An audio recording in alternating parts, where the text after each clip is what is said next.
No início, havia o Logos, o Big Bang, o On primordial. A teoria do Big Bang diz que o universo físico espiralou-se de um ponto inimaginável quente e denso chamado singularidade, bilhões de vezes menor que a cabeça de um alfinete. A teoria não diz por que ou como ocorreu. Quanto mais misterioso algo é, mais assumimos que o conhecemos.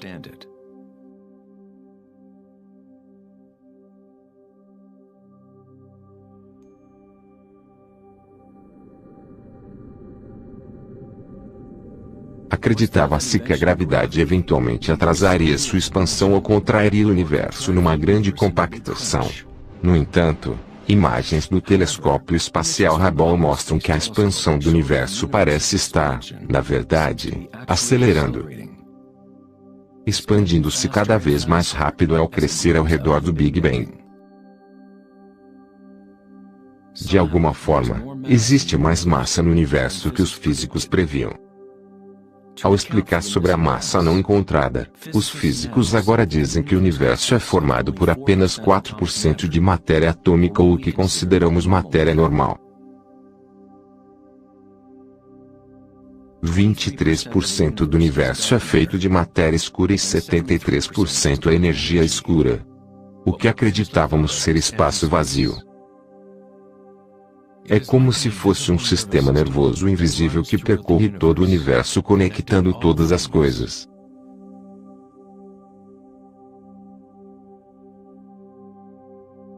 Os antigos mestres védicos ensinavam Vienada Brahma-universo e a vibração.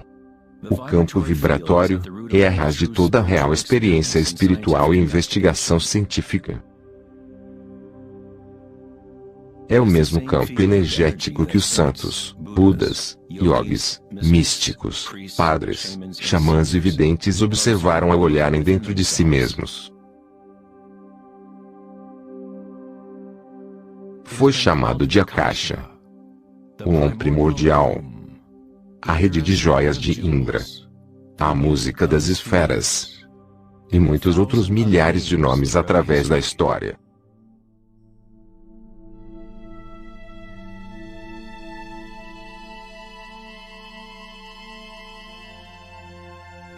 É a raiz comum de todas as religiões.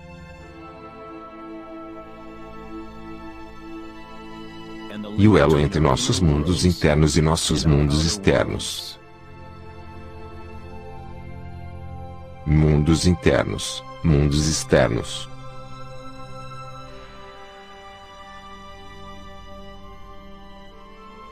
Parte 1. Akasha.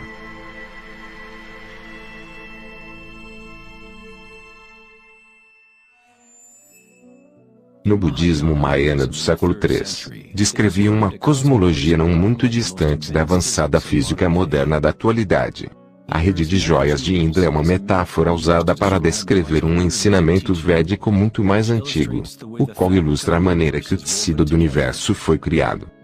Indra, o rei dos deuses, deu origem ao Sol e movimenta os ventos e as águas. Imagine uma teia de aranha que se estende por todas as dimensões. A teia é feita de gotas de orvalho. E cada gota contém o reflexo de todas as outras gotas d'água. E em cada gota de orvalho refletida, você encontrará os reflexos de todas as outras gotas, a teia inteira, nesse reflexo. E assim por diante, até o infinito. A rede de Indra pode ser descrita como um universo holográfico, onde até mesmo o menor feixe de luz possui um modelo completo do todo.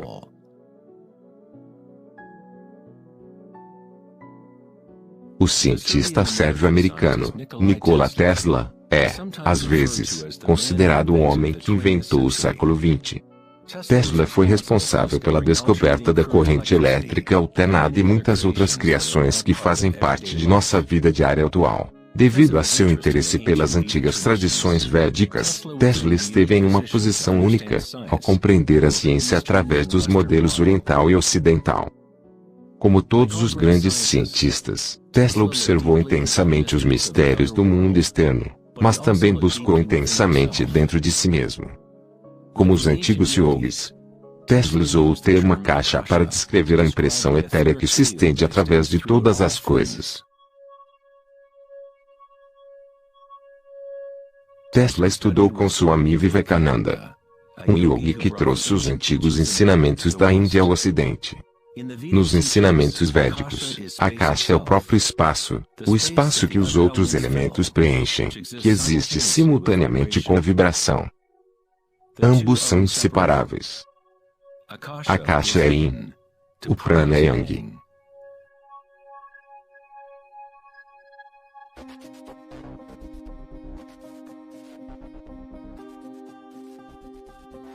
Um conceito moderno que pode nos ajudar a conceitualizar a caixa, ou sua substância primária, é a noção dos fractais.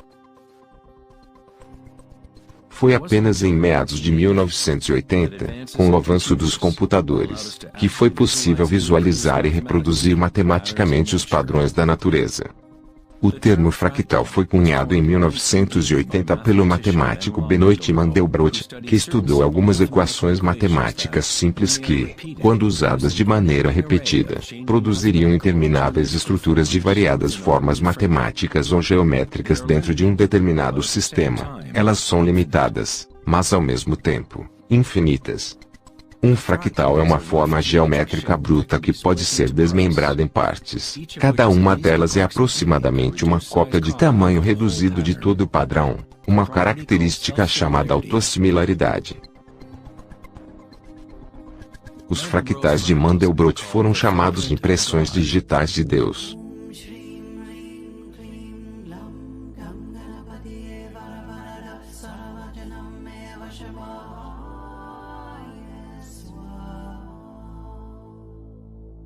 Você está olhando para uma pintura gerada pela própria natureza. Se você girar a figura de Mandelbrot de certa maneira, ela aparecerá como uma deidade hindu ou como um Buda. Essa figura foi nomeada como a figura de Buda Brot.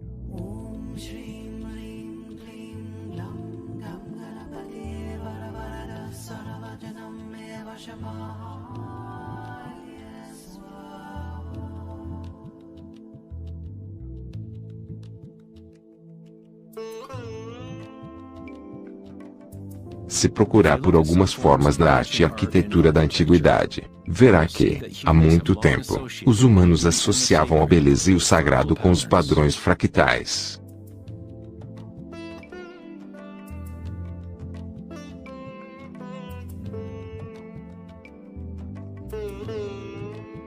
Infinitamente complexos, ainda assim, cada parte possui a semente para recriar o todo. Os fractais mudaram a visão dos matemáticos a respeito do universo e como ele funciona. Com cada novo nível de ampliação, surgem diferentes padrões do original. Constante mudança e transformação ocorrem ao atravessarmos de um nível de detalhes de um fractal para outro. Essa transformação é a espiral cósmica, a inteligência incrustada na matriz do espaço-tempo.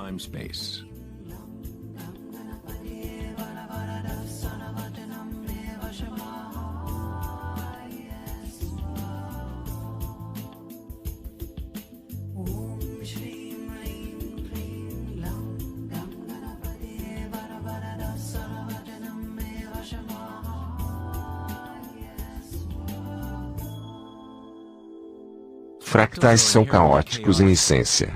Um emaranhado de formas e ordem.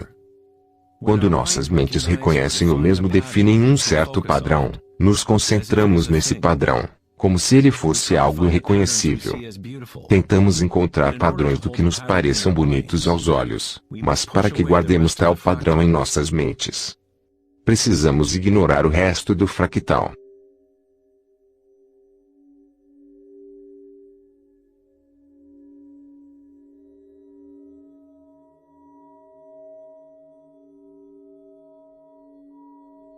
Para que possamos compreender um fractal com nossos sentidos, é preciso limitar seu movimento. Toda a energia presente no universo é neutra, atemporal, sem dimensões.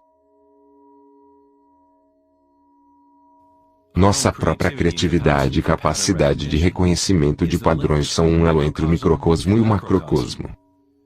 o mundo atemporal das ondas e o mundo sólido das coisas.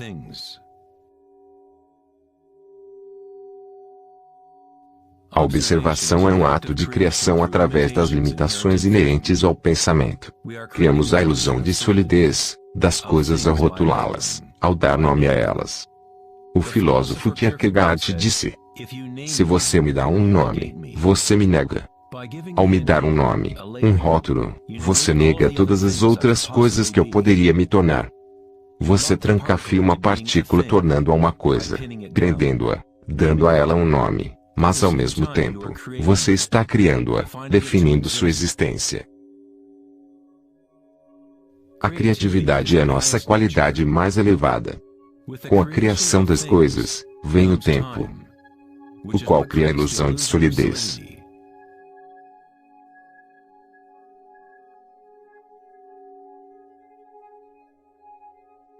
Einstein foi o primeiro cientista a perceber que o que os outros pensavam ser espaço vazio não é o nada. Esse espaço tem suas propriedades e, intrínseco à natureza do espaço, esse espaço possui uma incalculável quantidade de energia. Certa vez, o renomado físico Richard Feynman disse: existe energia suficiente num único centímetro cúbico de vácuo para ferver todos os oceanos no mundo.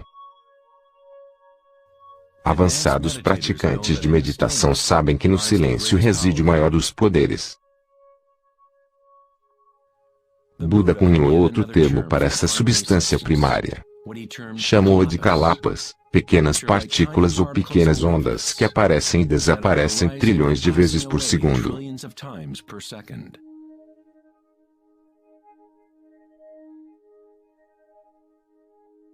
A realidade é, de certa forma, como uma série de quadros numa câmera holográfica, movendo-se rapidamente, criando a ilusão de continuidade. Quando a consciência permanece completamente imóvel, a ilusão é compreendida, pois é a própria consciência que gera a ilusão.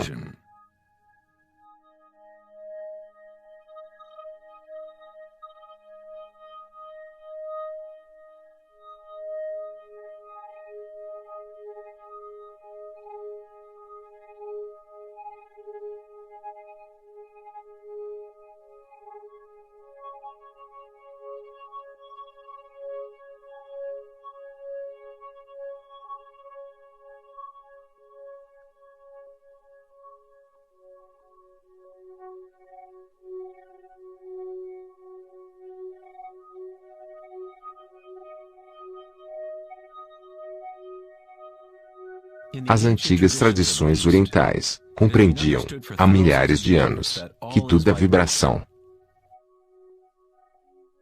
Nada Brahma. O universo é som. A palavra nada significa som ou vibração e Brahma é o nome de Deus. Brahma, simultaneamente é o universo e é o Criador. O artista e sua arte são inseparáveis. No Upanishad, um dos mais antigos registros do ser humano na Índia antiga, está escrito: Brahma o Criador, sentado em sua flor de lótus, abre seus olhos e o mundo vem a existir. Brahma fecha seus olhos, e o mundo deixa de existir. Místicos da antiguidade, yogis e videntes sustentaram a ideia de que existe um campo no nível base da consciência. O campo akáshico ou os registros acásicos, onde toda a informação, toda a experiência, do passado, presente e futuro, existem agora e sempre. É desse campo matriz que todas as coisas surgem. Desde as partículas subatômicas até as galáxias, estrelas, planetas e toda a vida.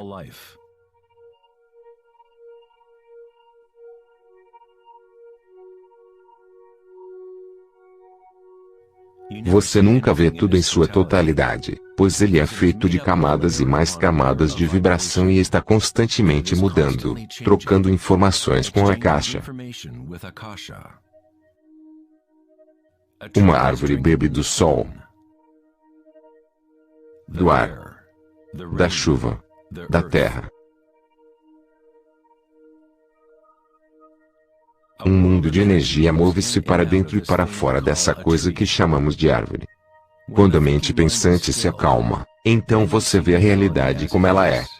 Todos os aspectos reunidos. A árvore e o céu e a terra, a chuva e as estrelas não estão separadas.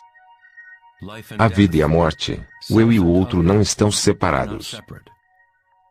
Assim como a montanha e o vale são inseparáveis. Na tradição indígena americana e em outras tradições indígenas, é dito que todas as coisas possuem um espírito, o que é uma outra forma de dizer que tudo está conectado à fonte vibratória original. Existe uma consciência, um campo, uma força que se move através de tudo. Este campo não está ocorrendo a seu redor, está ocorrendo através de você. Acontece como você. Você é o eu, no universo. Você é os olhos através dos quais a criação vê a si mesma. Quando acorda de um sonho, compreende que tudo no sonho era você. Você estava criando-o. Não é diferente no que chamamos de vida real. Cada um e cada pessoa é você. A consciência una observando através de todos os olhos. Debaixo de cada pedra.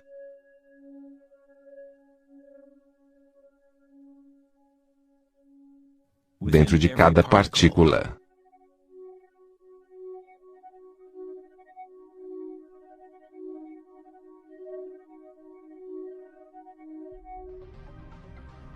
Pesquisadores internacionais na CERN, o Laboratório Europeu de Física de Partículas, estão em busca desse campo que se estende por todas as coisas. Mas ao invés de procurar internamente, estão procurando no mundo físico externo. Pesquisadores no laboratório da CERN, na Genebra, Suíça, anunciaram que encontraram o bóson de Higgs, ou a partícula de Deus. Os experimentos do bóson de Higgs provam cientificamente que um campo de energia visível preenche o vácuo do espaço. O grande colisor de hadrons da CERN é um anel com mais de 27 quilômetros de circunferência, no qual dois raios de partículas correm em direções opostas, convergindo e colidindo um com o outro, quase na velocidade da luz. Os cientistas observam o que ocorre após as violentas colisões. O modelo padrão atual não consegue explicar como as partículas conseguem sua massa. Tudo parece ser feito de vibração, mas não há algo sendo vibrado. É como se houvesse uma dançarina invisível. Uma sombra dançando, escondida no balé do universo. Todos os outros dançarinos sempre dançaram ao redor dessa dançarina escondida. Observamos a coreografia da dança, mas até agora, não conseguimos ver essa dançarina.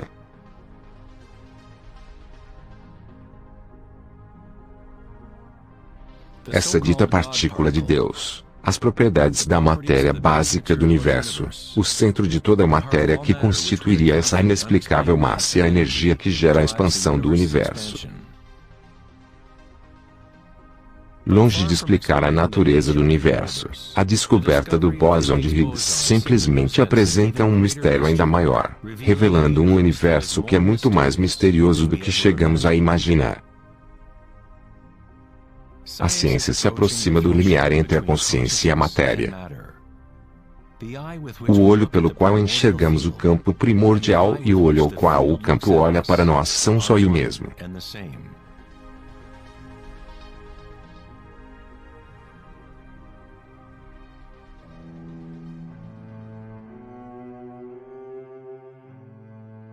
O célebre escritor alemão Wolfgang von Goethe diz: a onda é o fenômeno primordial que deu origem ao mundo.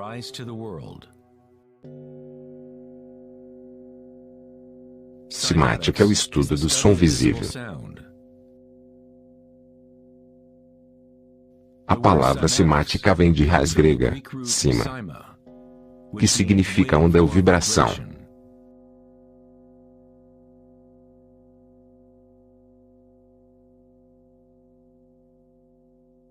Um dos primeiros cientistas ocidentais a estudar com seriedade o fenômeno da onda foi Ernest Chalatny, um músico e físico alemão que viveu no século XVIII. Chalatny descobriu que quando ele espalhava areia em chapas de metal e então vibrava essas placas com o arco do violino, a areia arranjava-se em padrões. Diferentes formas geométricas apareciam dependendo da vibração produzida.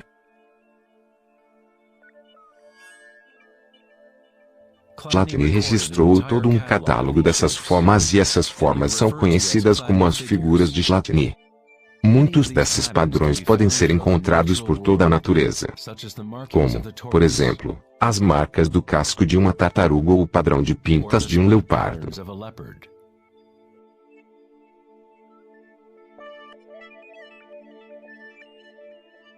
O estudo dos padrões de Chalatny ou padrões simáticos é um dos segredos que os fabricantes de alta qualidade de instrumentos como guitarras, violinos determinam a qualidade sonora dos instrumentos que fabricam.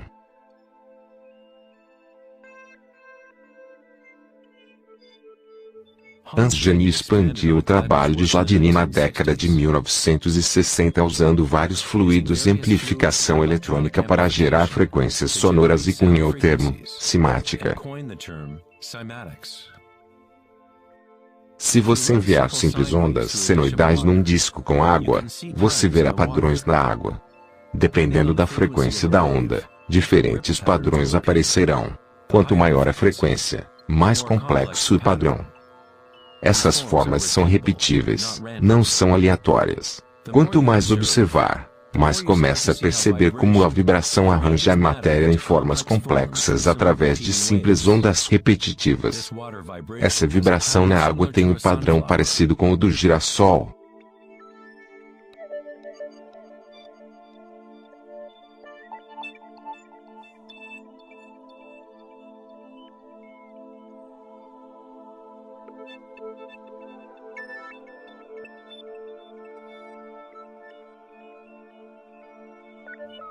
Simplesmente mudando a frequência do som, conseguimos padrões diferentes.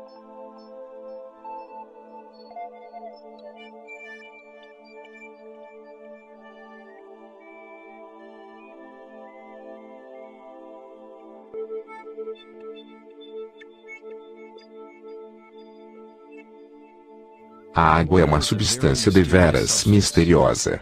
Ela é altamente imprimível.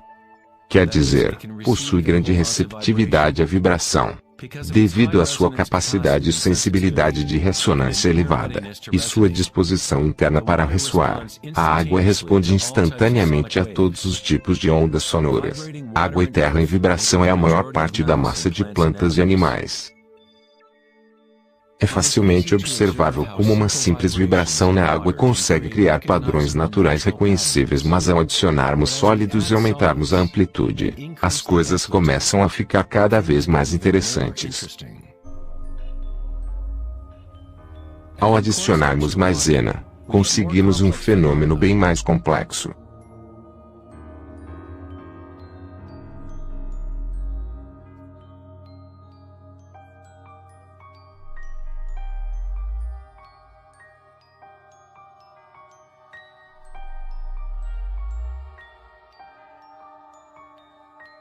Talvez os princípios da vida em si podem ser observados enquanto a vibração move a bolha de maisena em algo que parece ser um organismo vivo.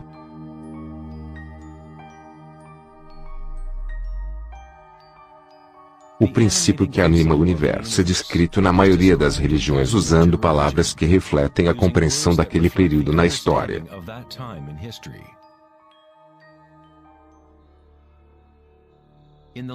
Na língua dos Incas, o maior império da América pré-colombiana, a palavra para corpo humano era alpacamasca, que significa, literalmente, terra animada. Na Cabala, o misticismo judaico, falam sobre o nome divino de Deus. O nome que não deve ser pronunciado. Não pode ser pronunciado pois é uma vibração que está em todo lugar. É todas as palavras. Toda a matéria. Tudo é a palavra sagrada. O tetraedro é a forma mais simples que pode existir em 3 dimensões. Algo precisa ter pelo menos 4 pontos para estar na realidade física. A estrutura triangular é o único padrão que se autoequilibra na natureza. No Velho Testamento, a palavra tetragramaton foi usada para representar uma manifestação específica de Deus. Era usada quando se falava sobre a palavra de Deus ou nome especial de Deus, logos ou palavra primordial.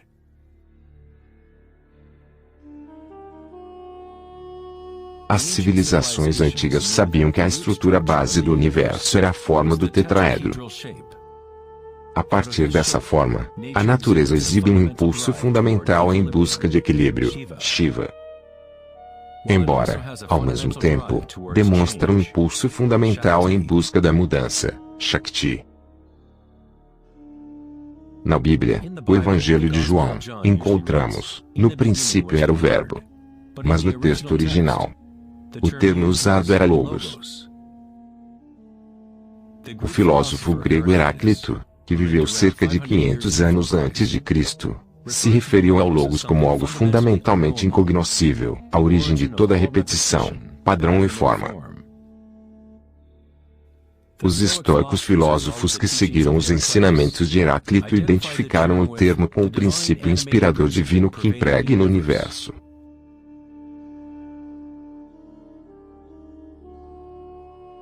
No sufismo, o Logos está em todos os lugares e em todas as coisas. Está naquilo que torna o manifesto em manifesto.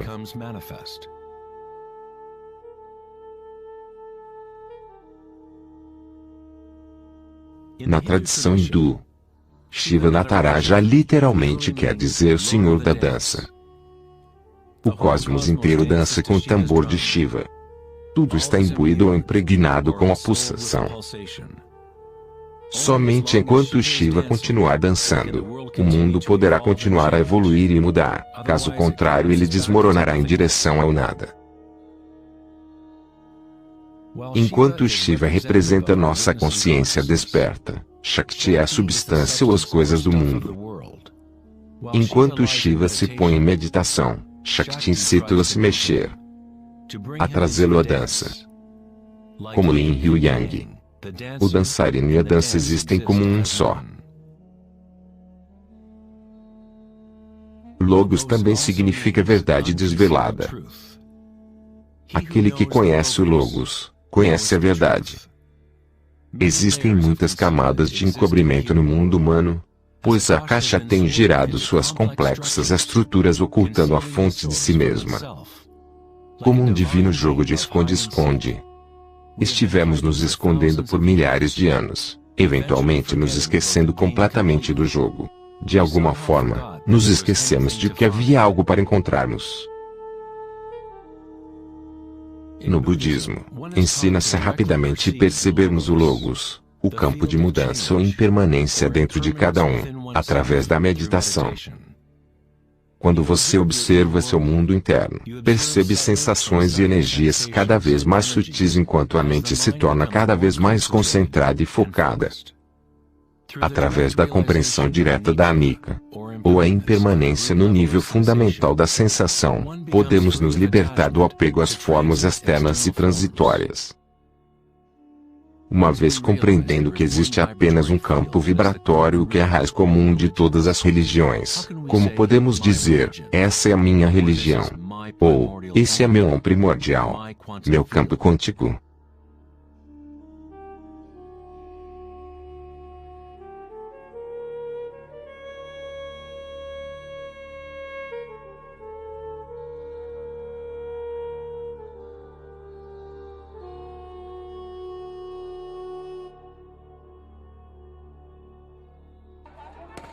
A real crise em nosso mundo não é a crise social, política ou econômica. Nossa crise é uma crise de consciência.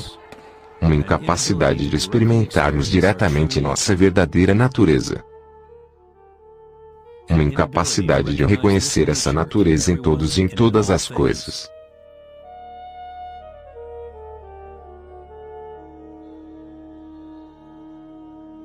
Na tradição budista, o Bodhisattva é uma pessoa com sua natureza de Buda desperta. Um Bodhisattva se compromete a ajudar no despertar de cada ser no universo, compreendendo que existe apenas uma consciência. Para despertar seu verdadeiro eu, é preciso despertar todos os seres.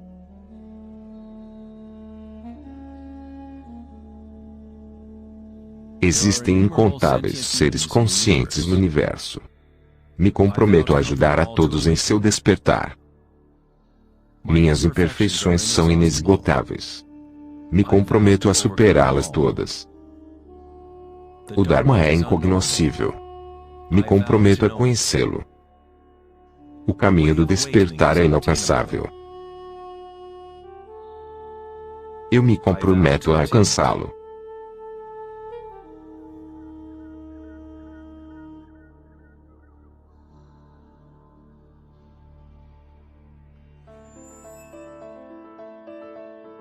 O filósofo grego Platão insinuava de maneira enigmática que existia uma chave de ouro que unificava todos os mistérios do universo.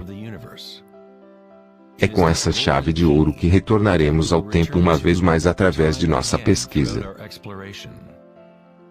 A chave de ouro é a inteligência do Logos, a fonte do Om primordial. Podemos dizer que é a mente de Deus. Com nossos sentidos limitados, observamos apenas a manifestação externa da mecânica oculta da autossimilaridade. A fonte dessa simetria divina é o maior mistério de nossa existência.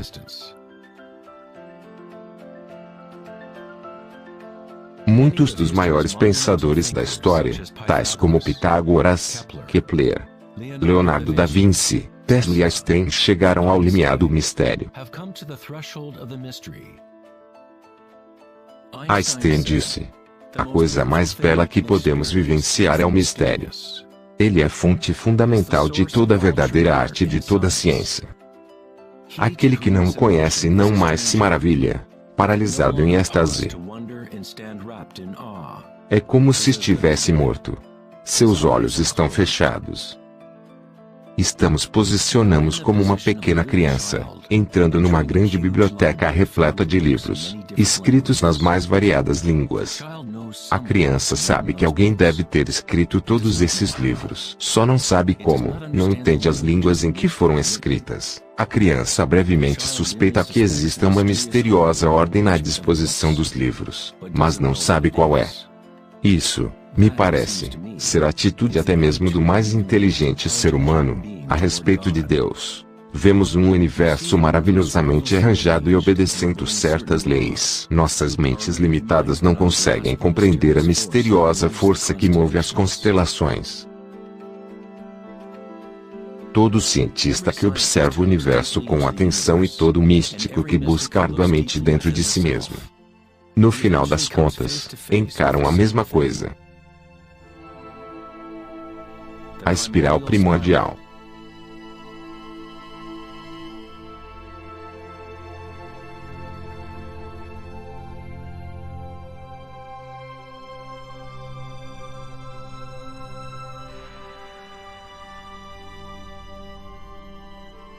Parte 2. A espiral.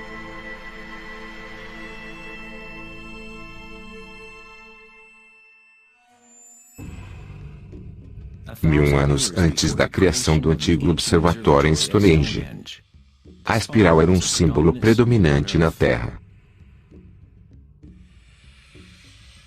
Antigas espirais podem ser encontradas por todas as partes do globo. Milhares de antigas espirais como essas podem ser encontradas por toda a Europa, na América do Norte, no Novo México, em Utah, Austrália, China e Rússia. Virtualmente em todas as culturas indígenas na Terra. As antigas espirais simbolizavam crescimento, expansão e energia cósmica, encarnada no Sol e nos céus. A forma espiral refletia o macrocosmos do próprio universo revelando-se. Nas tradições indígenas, a espiral era a fonte energética, a mãe primordial. As espirais neolíticas em Newgrange, Irlanda remontam a 5.000 anos.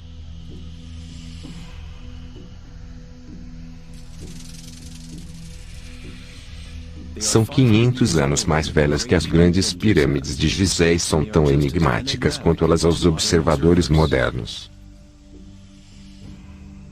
As espirais remontam uma época na história quando os humanos estavam mais conectados com a Terra e aos ciclos e espirais da natureza. Uma época em que humanos eram menos identificados com pensamentos. A espiral é o que percebemos ser a força de torção do universo. O prana, ou a força criativa, faz a caixa girar numa contínua de formas sólidas. Encontrada em todos os níveis entre o macrocosmo e o microcosmo, desde as galáxias espiraladas até os sistemas meteorológicos. Desde a água de sua banheira até seu DNA.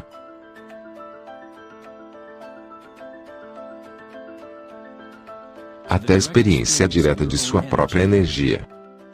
A espiral primordial não é uma ideia, mas sim aquilo que faz com que todas as condições e ideias sejam possíveis. Vários tipos de espirais e hélices são encontradas através da natureza.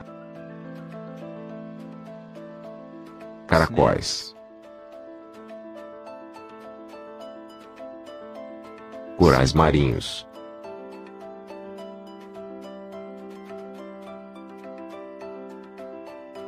teias de aranha,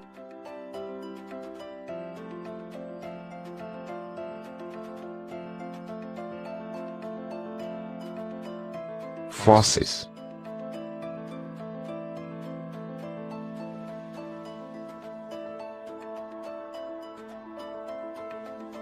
a cauda do cavalo marinho,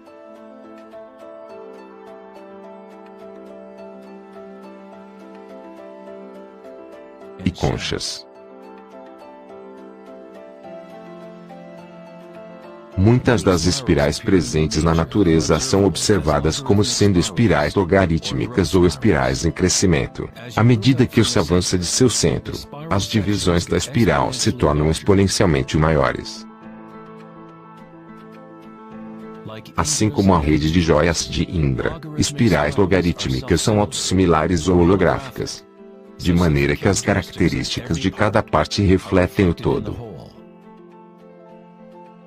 Há 2400 anos, na antiga Grécia, Platão considerou as proporções geométricas contínuas como sendo o mais profundo vínculo cósmico. A proporção áurea, ou a proporção divina, era o maior segredo da natureza. A proporção áurea pode ser expressada como a relação de A mais B para A é igual à relação de A e B. Para Platão, a alma do mundo se vincula numa única ressonância harmônica. A mesma forma de pentágono encontrada numa estrela do mar, ou numa fatia de um quiabo, pode ser vista no caminho do planeta Vênus traçado no céu da noite, num período de 8 anos.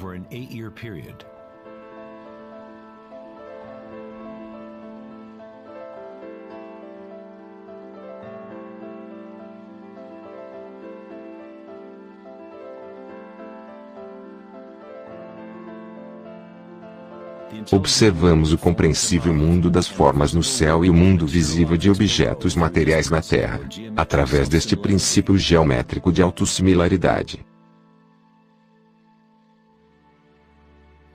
Desde o padrão espiral autossimilar do brócoli romanesco, até os braços das galáxias, as espirais logarítmicas são padrões onipresentes e arquetípicos. Nossa própria Via Láctea possui muitos braços espirais que são espirais logarítmicas inclinadas em torno de 12 graus. Quanto maior a inclinação da espiral, mais compactos são os giros. Quando observamos um vídeo acelerado de uma planta crescendo, testemunhamos sua dança com a espiral da vida.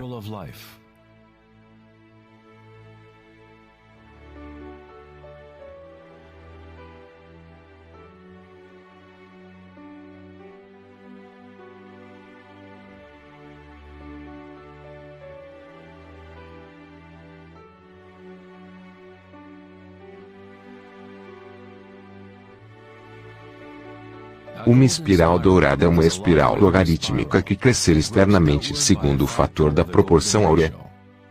A proporção áurea é uma relação matemática especial que aparece inúmeras vezes na natureza.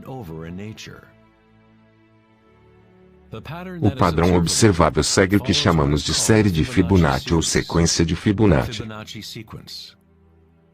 A sequência de Fibonacci desdobra-se de tal maneira que cada número é a soma dos dois números anteriores. O matemático e astrônomo alemão Kepler descobriu que padrões espirais altos similares são facilmente encontrados no formato em que as folhas se arranjam no caule das plantas, ou mesmo numa pequena flor e no arranjo de pétalas das flores. Leonardo da Vinci observou que os espaços das folhas estão, geralmente, em padrões espirais.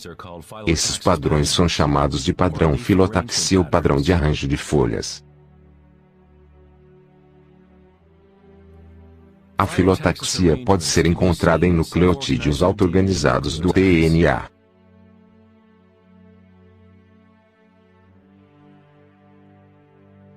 E em tudo desde a família das árvores e reprodução de coelhos, até em pinhas, cactos, num floco de neve e até em simples organismos como as diatomáceas. As diatomáceas são um dos tipos mais comuns de fitoplânctons, organismos unicelulares que servem de alimento para inúmeras espécies em toda a cadeia alimentar.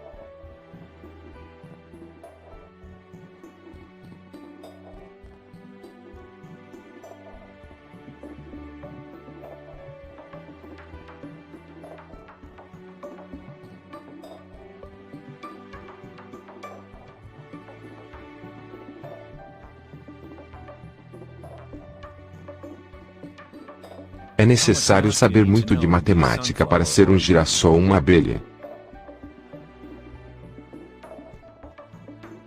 A natureza não consulta o departamento de física para fazer um brócoli crescer.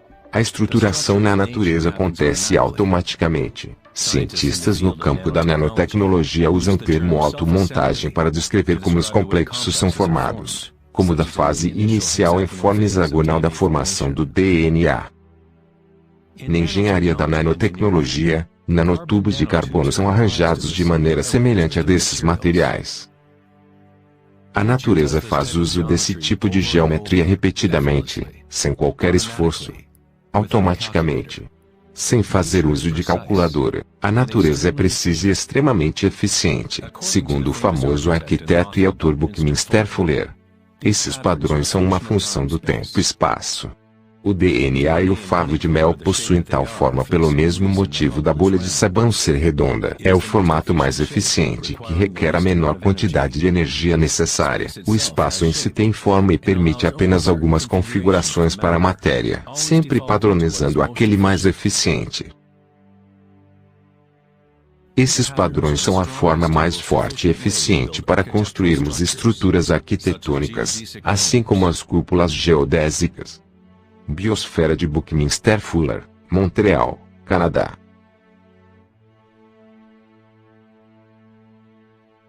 Os padrões de espirais logarítmicas permitem às plantas máxima exposição à polinização de insetos. Exposição máxima aos raios solares e à chuva e permitem que elas espiralem água até suas raízes da maneira mais eficiente possível. Aves de rapina usam padrões de espirais logarítmicas para espreitar sua próxima refeição. Voar de maneira espiral é o método mais eficiente para caçar.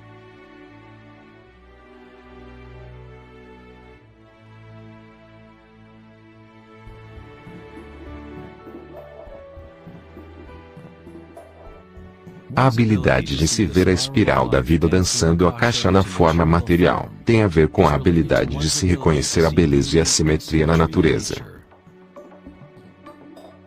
O poeta William Blake certa vez disse: "O universo vegetal se abre como uma flor vinda do centro da Terra, de onde está a eternidade. Expande-se das estrelas até a concha terrestre e ali encontra-se com a eternidade novamente, tanto interna quanto externamente."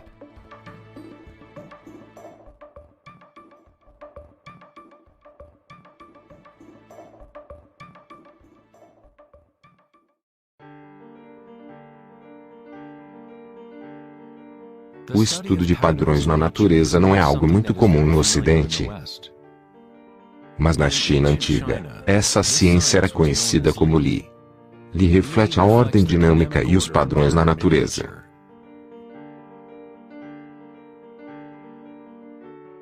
Mas não foi concebido como um padrão estático, congelado ou imutável, como um mosaico. É um padrão dinâmico comum incorporado em todas as formas de vida.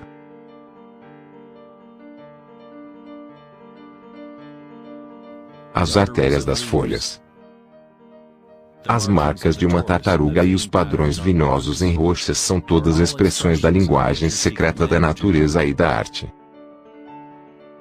O labirinto é um dos muitos padrões de Li. É encontrado nas estruturas de corais, em cogumelos como o morel,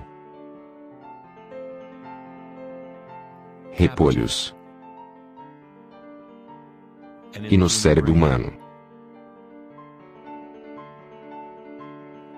A estrutura celular é outro padrão comum na natureza. Existe uma miríade de diferentes estruturas celulares, mas todas possuem uma ordem similar, definida por seu propósito e função. É fácil nos fascinarmos com o constante jogo de formas, mas o mais interessante é que certas formas de arquétipo parecem estar entrelaçadas no tecido de toda a natureza. O padrão das ramificações é outro padrão de Li, ou padrão arquétipo observado facilmente, em todos os níveis e em todas as escalas de fractais.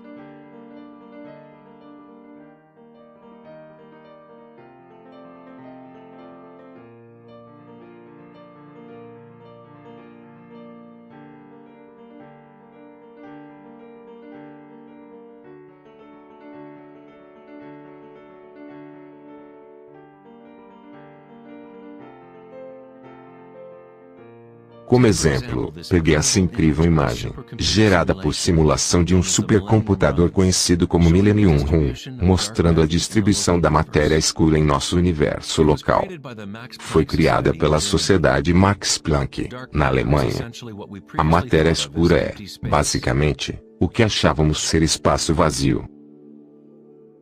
É como um sistema nervoso invisível que percorre todo o universo.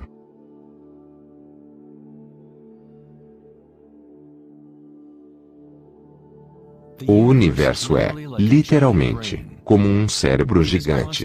Está constantemente pensando, usando um tipo de energia escura ou oculta a qual a ciência está apenas começando a compreender. Através dessa imensa rede, uma quantidade inacreditável de energia se move proporcionando o impulso para a expansão e o crescimento do universo.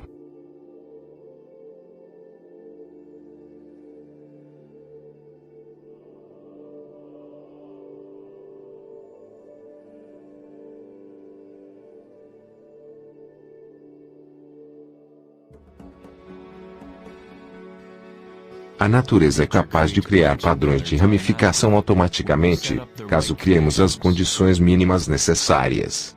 A natureza é uma máquina geradora de arte ou um motor criador da beleza.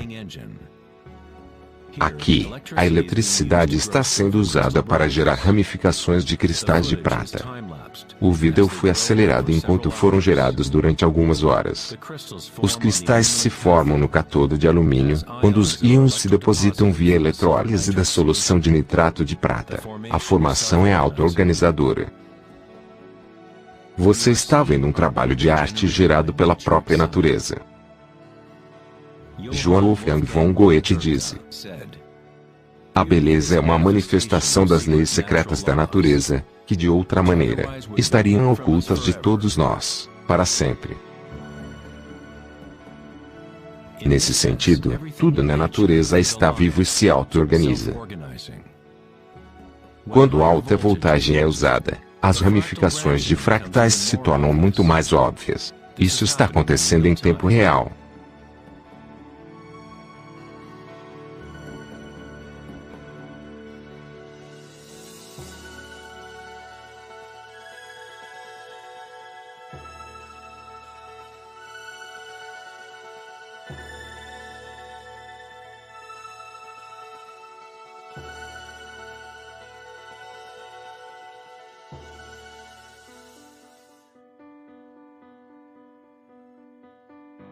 No corpo humano, estruturas e padrões parecidos com árvores são encontrados por toda parte.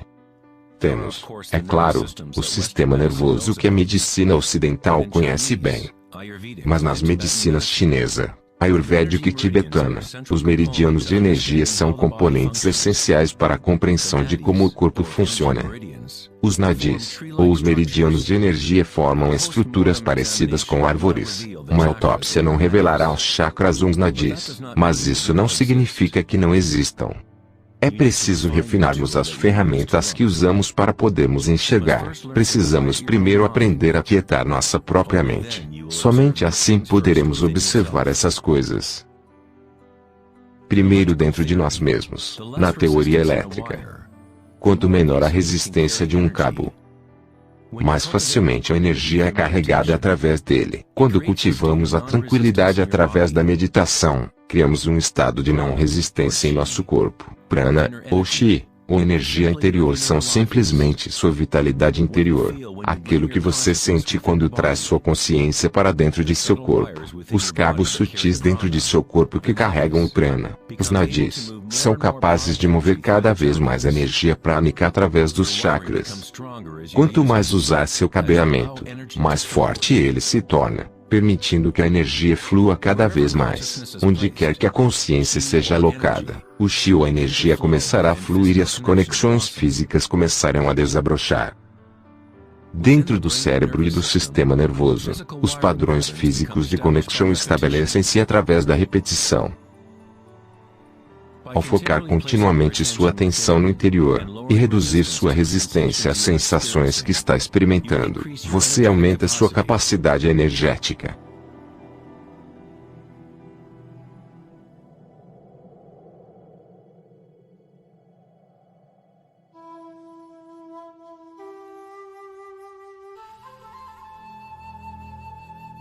No taoísmo, o símbolo do Yin Yang representa a interpenetração das forças espirais da natureza.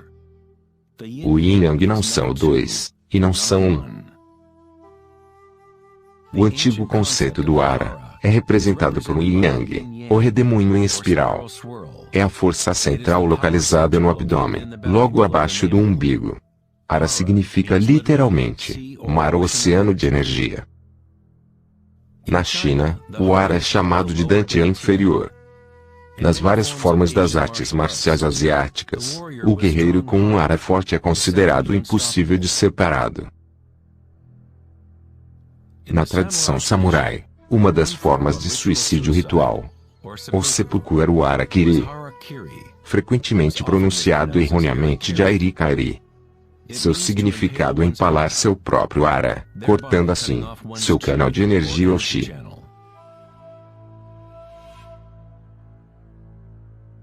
Mover-se a partir desse centro cria-se graciosos e enraizados movimentos.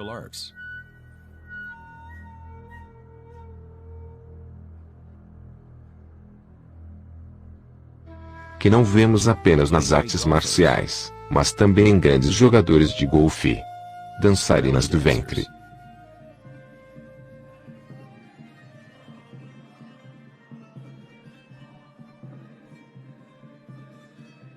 E no giro de derviches do sufismo. É o cultivo, focado num ponto, da consciência disciplinada, que é a essência do Ara. A quietude no olho do furacão.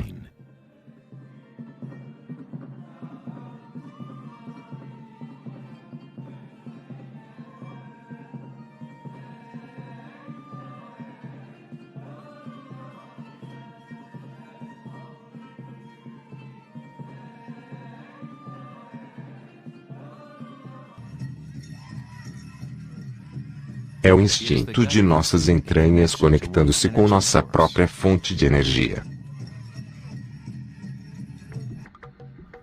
Uma pessoa com um bom Ara está conectada com a Terra, e com a sabedoria intuitiva que conecta a todos os seres.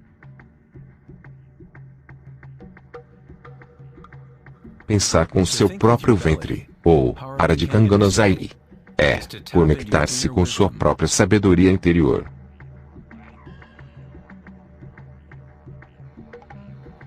Os antigos aborígenes australianos concentravam-se nessa mesma região logo abaixo do umbigo, onde o cordão da grande serpente arco-íris está enroscada. Uma vez mais, uma representação da energia evolutiva na humanidade. Não é uma mera casualidade que seja justamente no ar onde uma nova vida começa.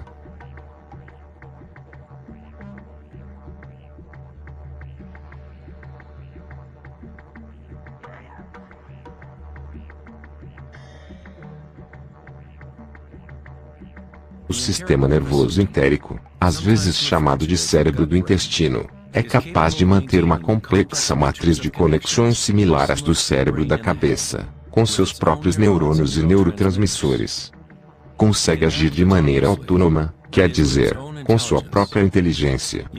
Podemos dizer que o cérebro do intestino é uma versão fractal do cérebro da cabeça, ou talvez o cérebro da cabeça seja uma versão fractal do cérebro do intestino.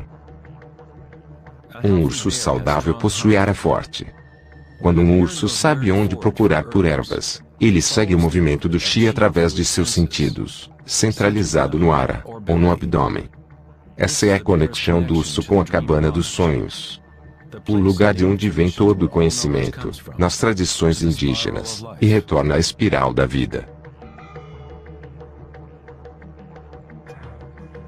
Mas como os povos antigos sabiam a respeito da espiral se a ciência moderna está apenas começando a reconhecer sua importância?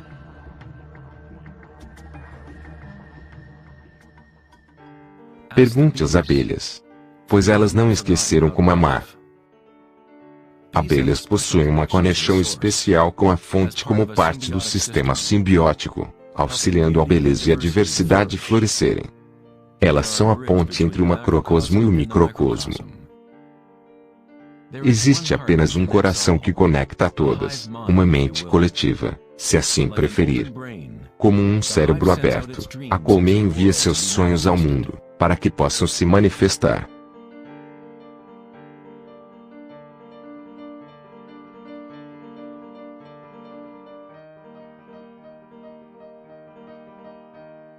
Na natureza, muitas criaturas sabem como agir em uníssono, movimentarem-se como um só espírito, numa única direção.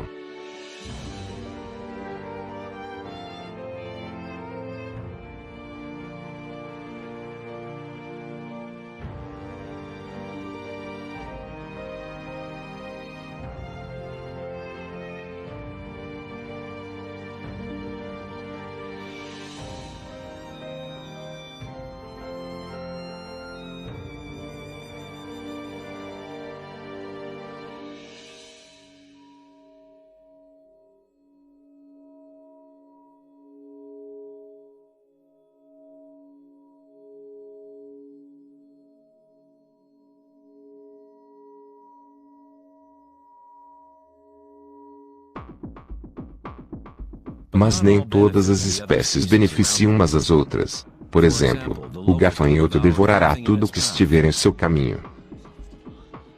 Um gafanhoto não tem outra opção a não ser agir como um gafanhoto. Jamais fará mel ou polinizará plantas como as abelhas fazem. O comportamento de um gafanhoto é rígido, mas um ser humano é único nesse sentido. Poderemos agir como uma abelha ou como um gafanhoto.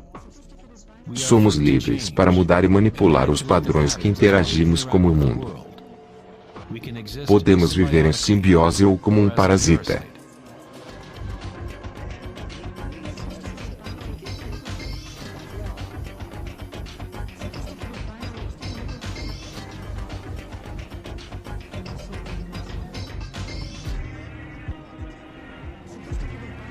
Atualmente, os humanos tentam compreender a espiral com a mente racional. Mas o ato de pensar nunca foi o que nos conectou com a espiral da vida. Sempre estivemos conectados.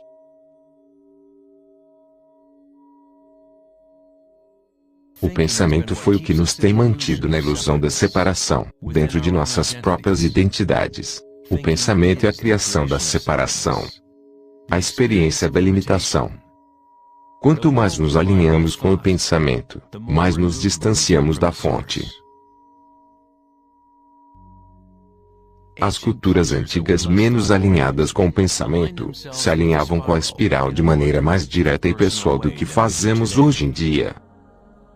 Na Índia antiga, a Kundalini é a representação de nossa própria energia interior, a qual se move ao longo da coluna vertebral num padrão de serpente ou hélice. Nas antigas tradições yogis da Índia, os mundos internos das pessoas daquela época se comparavam aos das culturas alinhadas com o ar. Equilibrar a força da espiral com a quietude de observar sua própria consciência e alinhar-se com seu pleno potencial evolutivo. É florescer como um ser único e multifacetado ao qual você foi projetado para ser. Ida, o canal feminino ou canal lunar está conectado com o lado direito do cérebro e Pingala, o canal masculino ou canal solar está conectado com o lado esquerdo do cérebro. Quando estes canais estão equilibrados, a energia flui até um terceiro canal, Sushumna, no centro da coluna vertebral, energizando os chakras e desbloqueando nosso pleno potencial evolutivo. A palavra chakra é uma antiga palavra em sânscrito que significa roda de energia. A Kundalini é nada mais que a espiral primordial que, como em uma dança, faz com que sua vida humana exista. É um tipo de energia diferente da que normalmente conhecemos. É como uma ponte da matéria bruta até as energias mais sutis. Você é essa ponte. A Kundalini não é uma energia que pode ser forçada pela vontade, esforço e fricção. É similar a cultivarmos uma flor. Tudo o que podemos fazer como bons jardineiros é preparar o solo e as condições adequadas, e permitir que a natureza tome seu rumo. Se você forçar uma flor a florescer prematuramente, você a destruirá.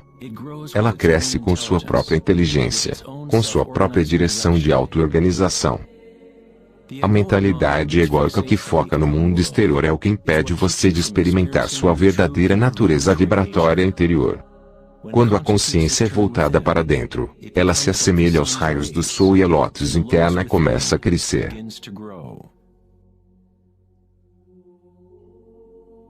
Conforme a Kundalini desperta em nosso interior, começamos a perceber os sinais da espiral em todas as coisas. Em todos os padrões internos e externos. Essa espiral é o elo entre nossos mundos internos e nossos mundos externos.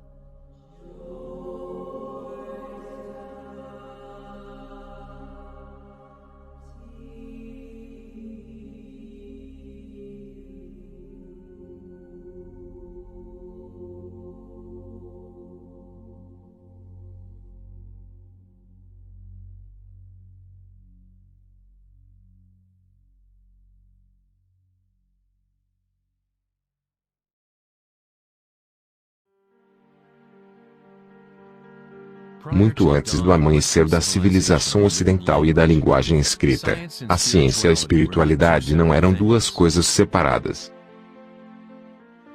Nos ensinamentos das grandes tradições antigas, a busca externa por conhecimento e certeza era compensada pelo sentimento interior de impermanência e pela compreensão intuitiva da espiral da mudança. À medida que o pensamento científico se tornou mais dominante e a informação se multiplicou, a fragmentação iniciou-se em nossos sistemas de conhecimento. O aumento de especializações fizeram com que poucas pessoas fossem capazes de ver o panorama geral, de sentirem e intuírem a estética do sistema como um todo. Ninguém perguntava: será que todo esse pensar é bom para nós?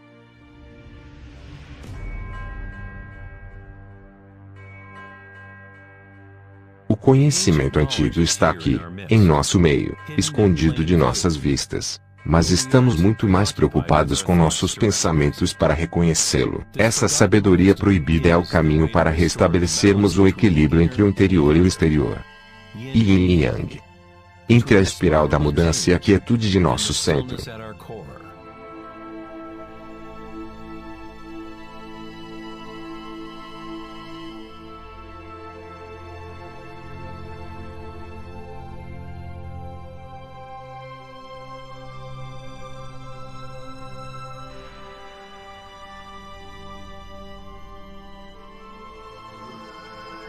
Parte 3. A serpente e a lótus.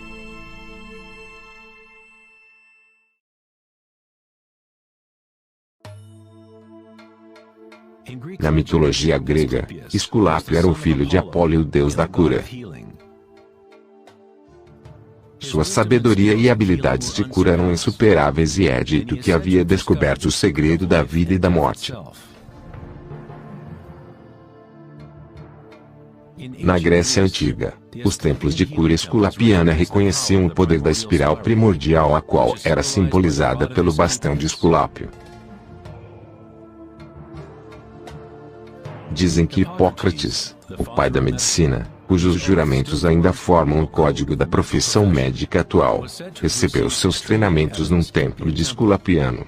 Até hoje, esse símbolo de nossa energia evolutiva permanece sendo o logotipo da Associação Médica Americana e de outras organizações médicas mundo afora.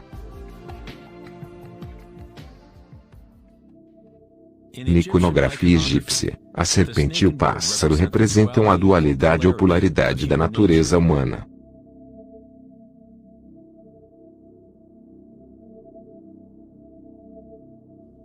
A serpente em direção descendente à espiral manifestada, a energia evolutiva do mundo.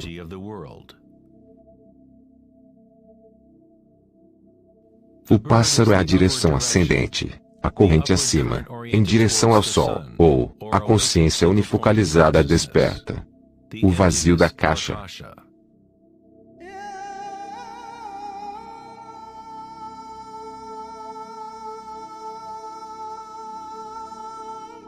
Faraós e deuses são representados com sua energia desperta, pois a serpente Kundalini acende a coluna vertebral e perfura o chakra Ajna, entre os olhos.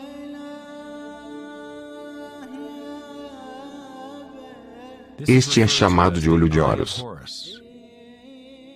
Na tradição hindu, o bindi também é uma representação do terceiro olho, a conexão divina com o espírito.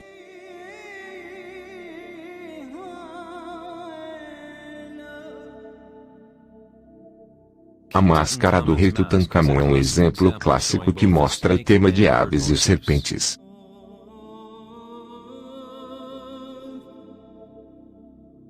A tradição maia e azteca combinam o tema da serpente e do pássaro em um único deus, Quetzalcoatl ou Kukulkan. O deus da serpente emplumada representa a consciência evolutiva desperta ou a Kundalini desperta. A pessoa que desperta a Quetzalcoatl dentro dela mesma, se torna uma manifestação viva do divino. Dizem que Quetzalcoatl, ou a serpente de energia, regressará no final dos tempos.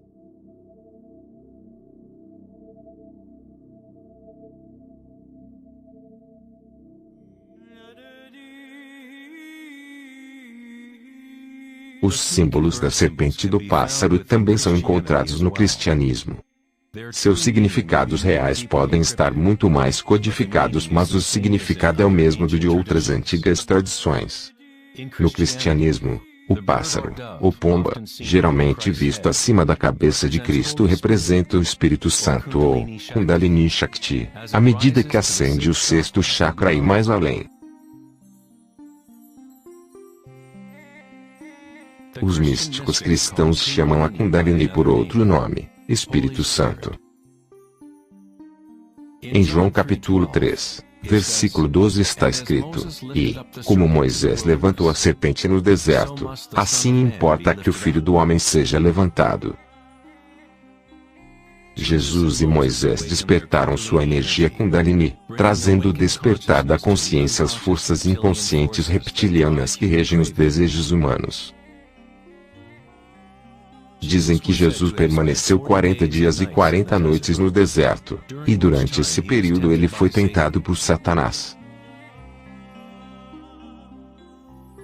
Da mesma maneira, Buda foi tentado por Mara, enquanto estava sentado em busca da iluminação, abaixo da árvore Bodhi, ou árvore da sabedoria.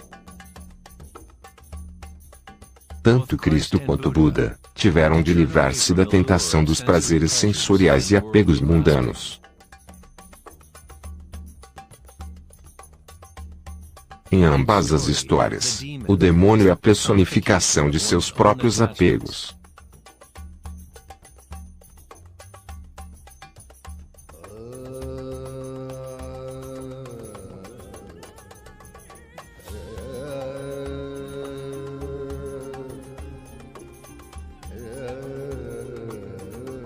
Se lermos a história de Adão e Eva sob a luz das tradições védicas e egípcias, descobriremos que a serpente que protege a árvore da vida é a Kundalini. A maçã representa o encanto e a tentação do mundo sensorial externo, nos distraindo do conhecimento do mundo interior. A árvore do conhecimento interior.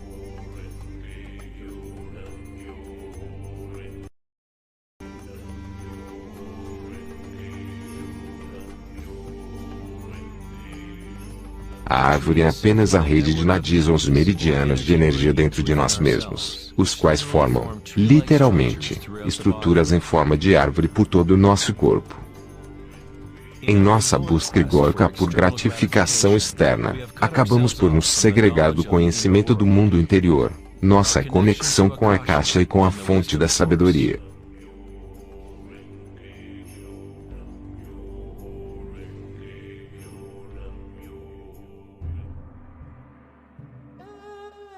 Muitos dos mitos históricos mundo afora a respeito de dragões podem ser interpretados como metáforas das energias internas das culturas as quais faziam parte. Na China, o dragão ainda é um símbolo sagrado que representa a felicidade. Assim como os faraós egípcios, os antigos imperadores chineses que despertaram suas energias evolutivas eram representados pela serpente alada ou dragão. O totem real do imperador de Jade ou imperador celestial exibe um equilíbrio similar ao de Ida e Pingala. O yin-yang do taoísmo, despertando o centro pineal, ou o que no taoísmo é chamado de Dantian superior.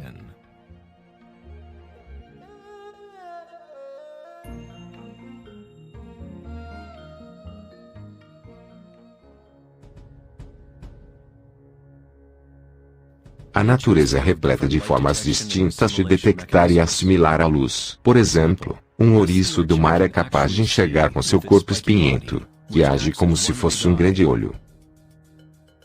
Ouriços do mar detectam a luz que incide em seus espinhos e comparam a intensidade dos raios para terem melhor noção de seus arredores.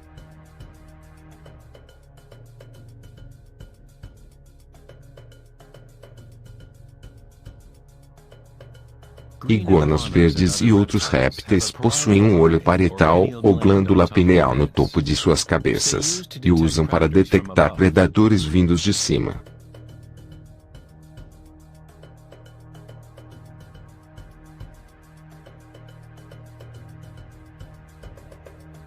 A glândula pineal humana é uma pequena glândula endócrina que ajuda a regular os padrões de sono e vigília. Mesmo ela estando profundamente alocada na cabeça, a glândula pineal é sensível à luz. O filósofo Descartes reconheceu que a área da glândula pineal, ou terceiro olho, era a interface entre a consciência e a matéria. Praticamente tudo é simétrico no corpo humano. 2 olhos, 2 ouvidos, 2 narinas, até mesmo o cérebro possui 2 lados. Mas existe uma área do cérebro que não é espelhada. Essa é a área da glândula pineal e o centro energético que a circunda. No nível físico, moléculas únicas são formadas naturalmente pela glândula pineal, tais como a DMT, dimetiltriptamina. A DMT também é produzida naturalmente no momento do nascimento e da morte, agindo literalmente como uma ponte única entre o mundo dos vivos e dos mortos. A DMT é produzida naturalmente durante os estados de meditação profunda e samadhi, ou por meios enteogênicos. Por exemplo, a ayahuasca é usada nas tradições xamânicas na América do Sul para remover o véu entre o mundo interior e o mundo exterior. A própria palavra pineal tem a mesma raiz da palavra pinha, pois a glândula pineal possui um padrão espiral de filotaxia semelhante ao da pinha. Esse padrão, também conhecido como padrão da flor da vida, é bastante comum nas obras de arte antigas que representam seres iluminados ou despertos. Quando a imagem de uma pinha é vista em obras de arte sagradas, ela representa o terceiro olho desperto, a consciência unifocalizada desperta direcionando o fluxo da energia evolutiva.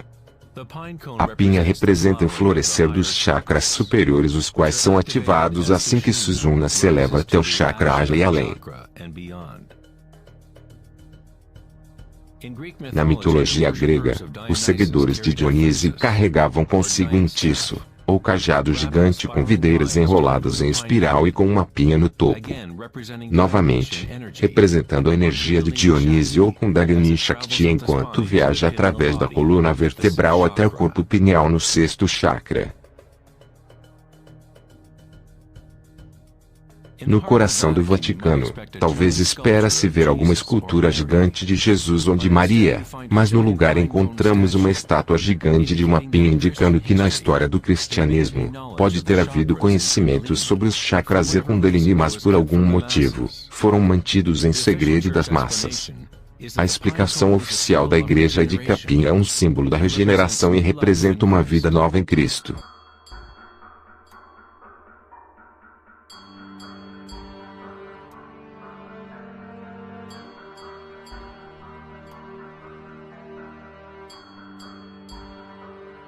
O filósofo e místico do século XIII, Mestre Eckhart, disse: "O olho com que vejo Deus e o olho com que Deus me vê é o mesmo." Na Bíblia, versão Rei James, Jesus diz: "A candeia do corpo são os olhos. Se os teus olhos forem bons, todo o teu corpo terá luz."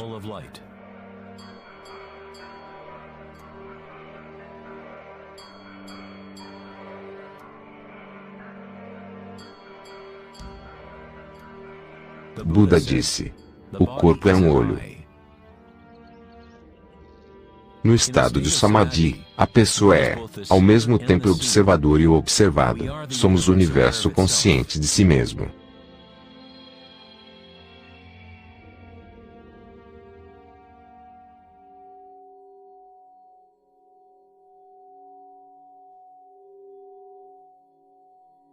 Quando a Kundalini é ativada, ela estimula o sexto chakra e o centro pineal, e essa região começa a recuperar algumas de suas funções evolutivas.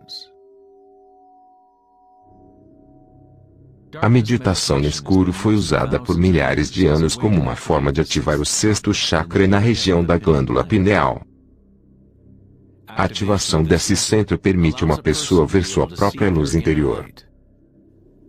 Seja yogi proverbial, ou o xamã em retiro profundo numa caverna, ou um taoísta ou iniciado maia, até mesmo um monge tibetano, todas as tradições incorporaram um período em que alguém permanece na escuridão.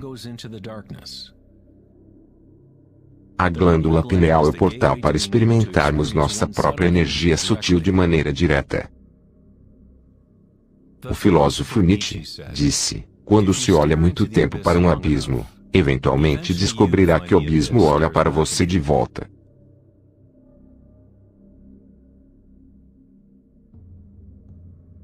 Dolmens, ou tumbas antigas em forma de pórticos, são uma das mais antigas estruturas remanescentes na Terra. A maioria delas datam do período Neolítico, de 3000 a 4000 AC, e algumas delas na Europa Ocidental possuem 7000 anos de idade.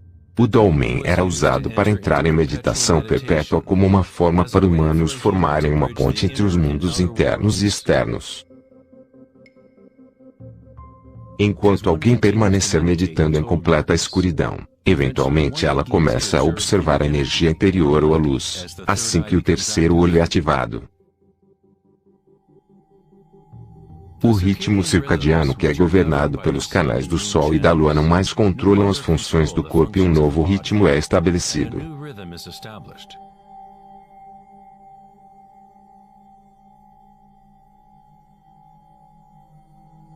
O sétimo chakra, há milhares de anos, tem sido representado pelo símbolo Om. É um símbolo construído por sinais em sânscrito que representam os elementos. Quando a Kundalini ascende além do sexto chakra, começa a criar um halo de energia. Halos aparecem com grande frequência nas pinturas religiosas de diferentes tradições em diferentes partes do mundo. Templo Jain, Ranakpur, Índia.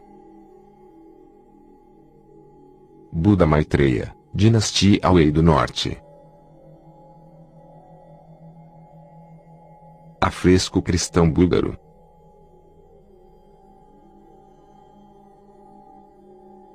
Lao Tse, Dinastia Zhou.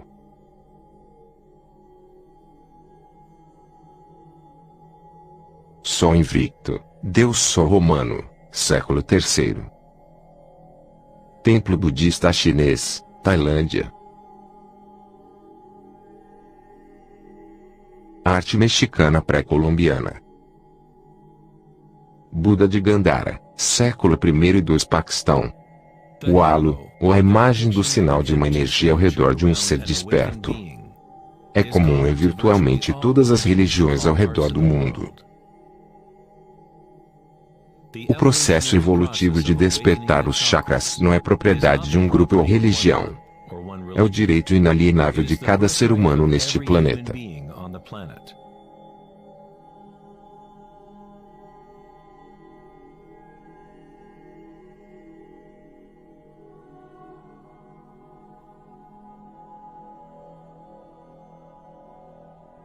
O chakra da coroa é a conexão com o divino. Aquilo que está além da dualidade. Além de nome e forma.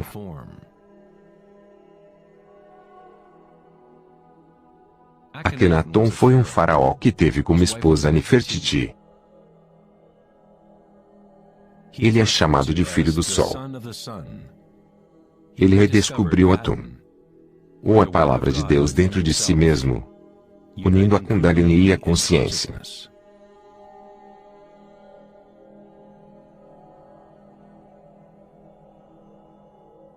Na iconografia egípcia, mais uma vez a consciência desperta é representada pelo disco solar visto acima da cabeça de deuses ou seres despertos.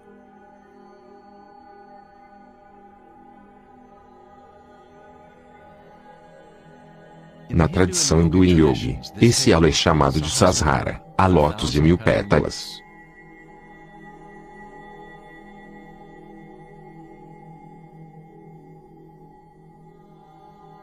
Buda é associado com o símbolo de uma lótus. O padrão de filotaxia é o mesmo padrão que pode ser encontrado numa lótus florescida. É o padrão da flor da vida. A semente da vida. É o padrão fundamental no qual todas as formas se encaixam. É, na verdade, a forma absoluta do próprio espaço ou uma qualidade inerente da caixa.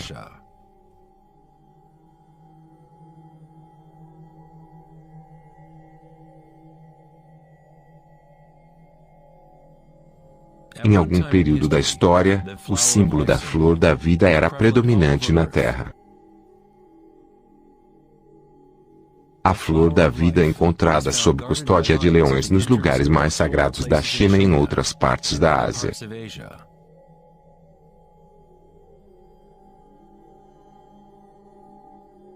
Os 64 hexagramas do I Ching, geralmente dispostos ao redor do símbolo do Yin Yang, são uma outra maneira de representar a flor da vida.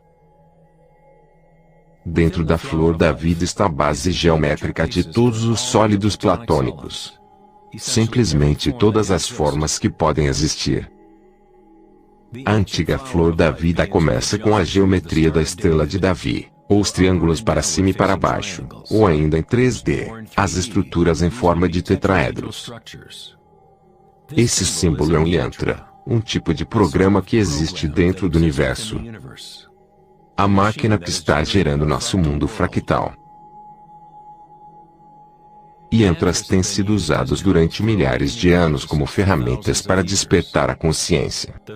A forma visual de um yantra é a representação externa de um processo interno do desdobramento espiritual.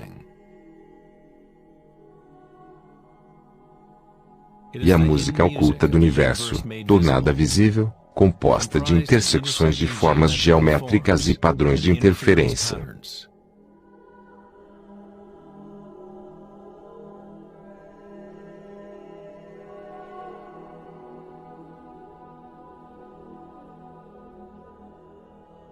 Cada chakra é uma lótus, um yantra, um centro psicofisiológico através do qual o mundo pode ser experimentado.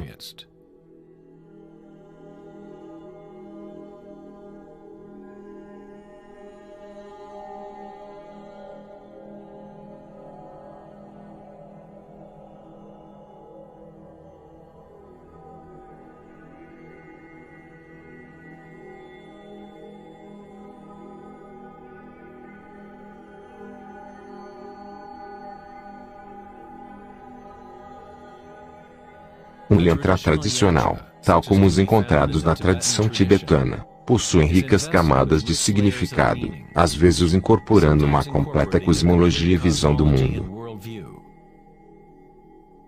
O yantra é um padrão de constante evolução que trabalha através do poder da repetição ou iteração de um ciclo. O poder do yantra está praticamente perdido no mundo atual, pois buscamos o significado apenas na forma exterior e não nos conectamos com nossas energias interiores através da intuição.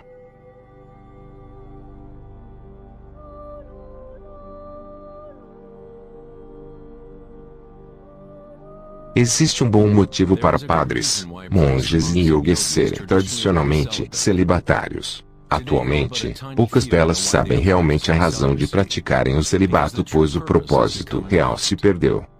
Bem simples, se sua energia será consumida para a produção de esperma ou óvulos, seja qual for o caso, então não terá força suficiente para elevar a Kundalini, qual ativa os chakras superiores. A Kundalini é a energia vital, que também é a energia sexual.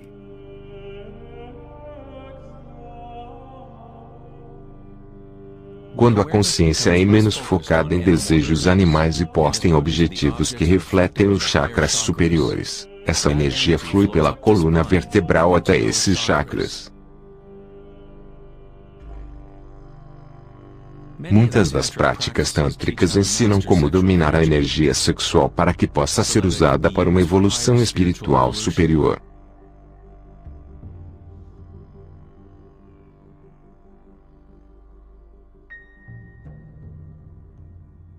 Seu estado de consciência cria as condições adequadas para que sua energia possa crescer. Entrar num estado de consciência não toma tempo algum. Como Eckhart Tolle disse, consciência e presença sempre ocorrem no agora. Se está tentando fazer algo acontecer, então você está criando uma resistência ao que está. É ao removermos toda a resistência que permitimos que a energia evolutiva se desdobre. Na antiga tradição yogi, as posturas da yoga eram usadas para preparar o corpo para a meditação. A yoga hatha jamais foi intencionada apenas como mero regime de exercícios, mas como um caminho para ligar os mundos interiores e exteriores das pessoas. A palavra em sânscrito hatha significa sol a e lua ta. Na Yoga Sutra original de Patanjali, o propósito dos 8 passos da yoga é o mesmo do caminho de 8 passos de Buda: liberar a pessoa do sofrimento. Quando as polaridades do mundo dualístico estão equilibradas, uma terceira nasce. Encontramos uma misteriosa chave de ouro que destranca as forças evolutivas da natureza. Essa síntese dos canais Sol e da Lua é nossa energia evolutiva.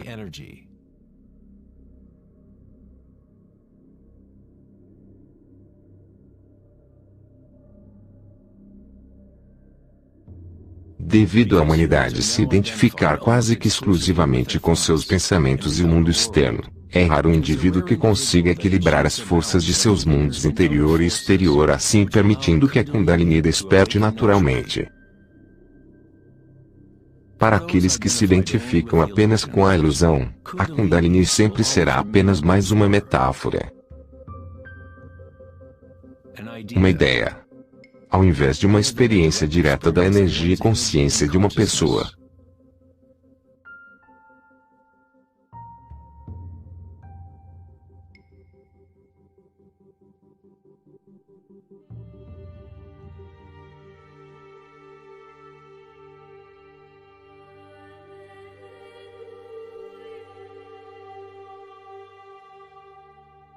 a vida, a liberdade e a busca pela felicidade.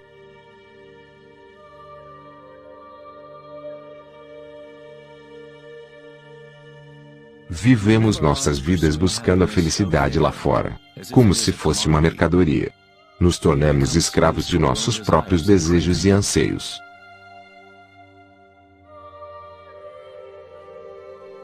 A felicidade não é algo que pode ser perseguido ou comprado como uma roupa barata. Isso é Maya, ilusão, o interminável jogo de formas. Na tradição budista, o samsara, ou incessante ciclo do sofrimento, se perpetua pela busca do prazer e aversão à dor. Freud se referiu a isso como o princípio de prazer. Tudo o que fazemos é uma tentativa para criar prazer, ganhar algo que queremos, ou evitar algo indesejável que não queremos. Até mesmo um organismo simples como o paramécio faz isso. É chamado resposta ao estímulo. Diferente de um paramécio, o ser humano tem mais escolhas. Somos livres para pensar e aí está o centro do problema. É o pensamento sobre o que desejamos que fugiu ao controle.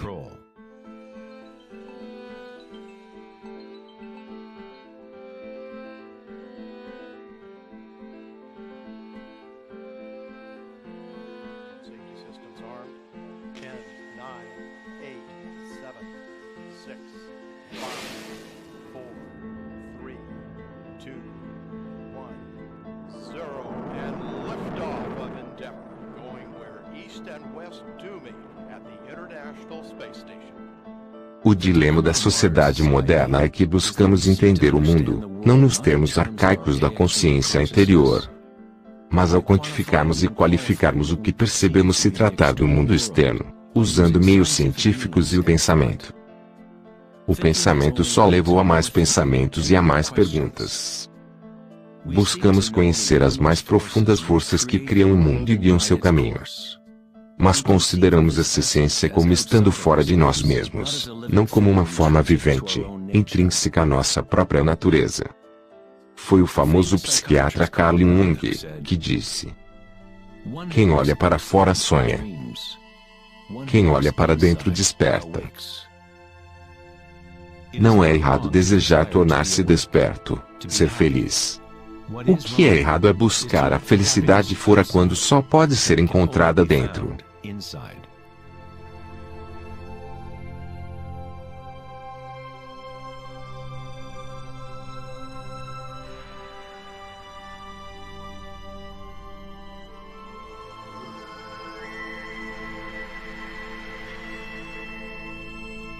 Parte 4. Além do pensamento.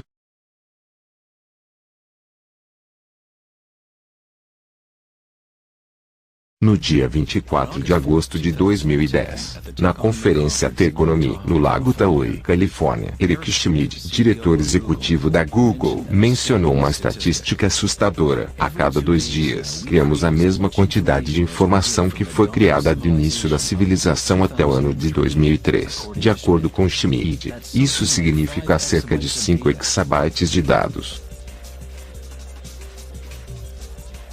Nunca antes, na história da humanidade, usamos tanto a mente, e nunca antes houve tamanha confusão no planeta.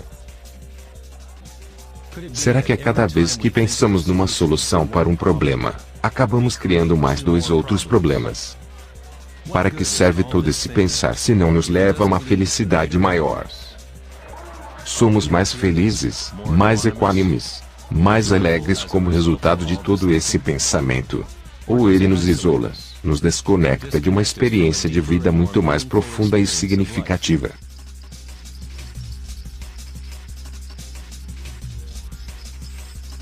Pensar, agir e fazer precisam estar em equilíbrio com o ser. Afinal de contas, somos seres humanos, não afazeres humanos.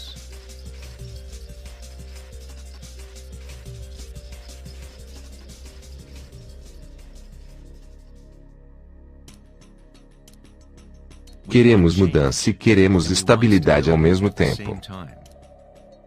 Nossos corações se desconectaram da espiral da vida. A lei da mudança. Enquanto nossas mentes pensantes nos guiaram em direção da estabilidade, segurança e a pacificação dos sentidos. Com uma fascinação mórbida, assistimos a assassinatos, tsunamis, terremotos e guerras.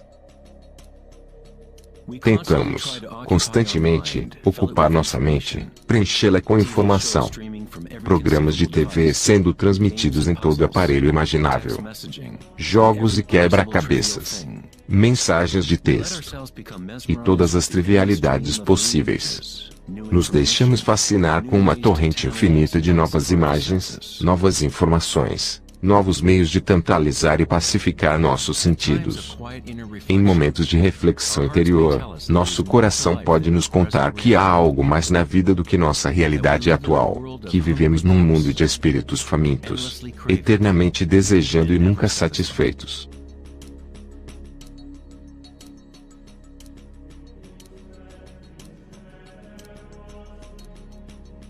Criamos um redemoinho de dados voando ao redor do planeta para facilitar mais ainda o pensamento. Mas ideias sobre como consertar o mundo. Corrigir os problemas que só existem porque nossas mentes os criaram. O pensamento criou essa enorme bagunça em que vivemos atualmente. Travamos guerras contra doenças, contra inimigos e problemas. O paradoxo é que aquilo a que resistimos, persiste. Quanto mais você resiste a algo, mais você fortalece esse algo. É como exercitar um músculo. Você está, na verdade, fortalecendo aquilo que você deseja se desfazer. E então, qual a alternativa ao pensamento? Que outro mecanismo os humanos podem usar para existirem nesse planeta?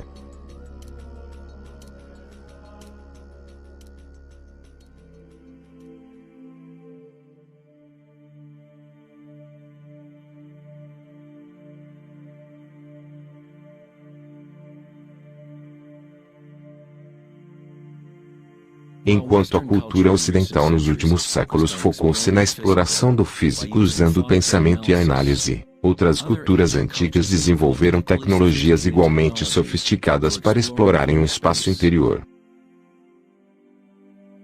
É a perda da conexão com nossos mundos interiores que criou o desequilíbrio em nosso planeta. O antigo conselho "conhece-te a ti mesmo" foi substituído pelo desejo de experimentar o mundo exterior da forma. Responder à pergunta "quem eu sou?" não é uma simples questão de descrever o que está em seu cartão pessoal. No budismo, você não é o conteúdo de sua consciência. Você não é apenas uma coleção de pensamentos ou ideias, pois por trás dos pensamentos está aquele que está testemunhando os pensamentos.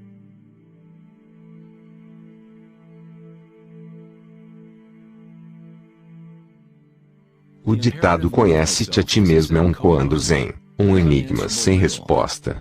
Com o tempo, a mente se sentirá exausta de tentar encontrar uma resposta, como um cachorro que persegue seu próprio rabo. É apenas o ego que quer encontrar uma resposta. Um propósito.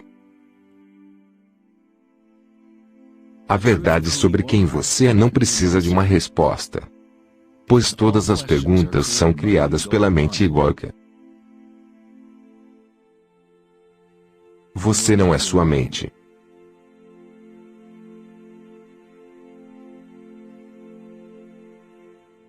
A verdade não se encontra em mais respostas, mas em menos perguntas. Como Joseph Campbell disse, não acredito que as pessoas estão buscando pelo sentido da vida, mais do que procuram a experiência de estarem vivas.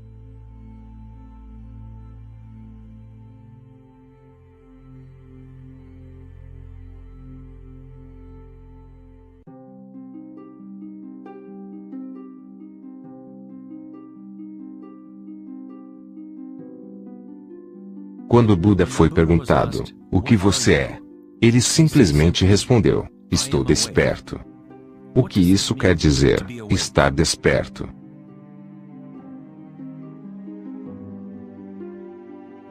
Buda não diz exatamente, pois o florescer de cada vida individual é diferente. Mas ele diz uma coisa: é o fim do sofrimento. Todas as tradições religiosas possuem um termo para o estado de estar desperto: céus, nirvana ou moksha. Uma mente calma é tudo o que você precisa para compreender a natureza do fluxo. Todo o resto acontece assim que sua mente aquietar. Nessa quietude, as energias interiores despertam e funcionam sem esforço de sua parte. Como dizem os taoístas, o Xi segue a consciência.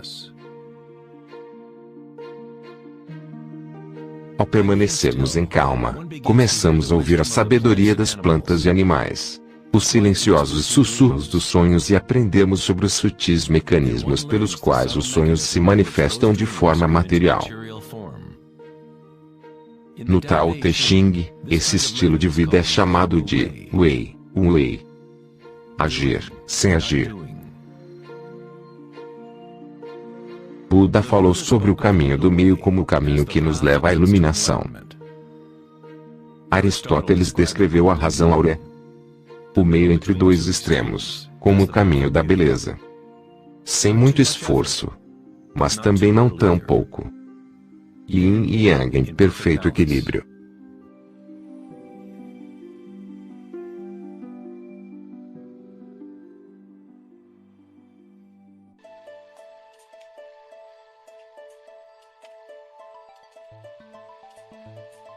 A noção do Vedanta sobre Maya ou a ilusão é de que não experimentamos o ambiente em si, mas ao invés disso, a projeção dele, criado por pensamentos. É claro que seus pensamentos permitem que você experimente o mundo vibratório de certa maneira, mas nossa equanimidade interior não necessita depender de acontecimentos externos. A crença em um mundo exterior, independente do sujeito que o percebe, é fundamental para a ciência. Mas nossos sentidos nos dão apenas informações indiretas. Nossa noção a respeito desse mundo físico feito pela mente é sempre filtrada por nossos sentidos e, assim, sempre incompleta. Existe um campo de vibração que sustenta todos os sentidos. Pessoas com a condição chamada sinestesia às vezes experimentam esse campo vibratório de diferentes maneiras. Pessoas sinestésicas podem ver sons como cores ou formas ou associar qualidades de um sentido em outro sentido. A sinestesia se refere a uma síntese ou amálgama de sentidos. Os chakras e os sentidos são como um prisma que filtram uma série de vibrações. Tudo no universo está vibrando, mas em padrões e frequências diferentes. O olho de Horus é feito a partir de 6 símbolos, cada um representando um dos sentidos. Assim como o antigo sistema védico, o pensamento é considerado um dos sentidos. Os pensamentos são recebidos simultaneamente como sensações que são experimentadas no corpo. Surgem da mesma fonte vibratória. Pensar é apenas uma ferramenta, um dos 6 sentidos. Mas o elevamos a um estado tão superior que nos identificamos por nossos pensamentos. O motivo de não identificarmos o pensamento como um dos 6 sentidos é bem significativo. Estamos tão imersos em nossos pensamentos que tentar explicá-lo como um sentido é como comentar com um peixe sobre a água. Água, que é água?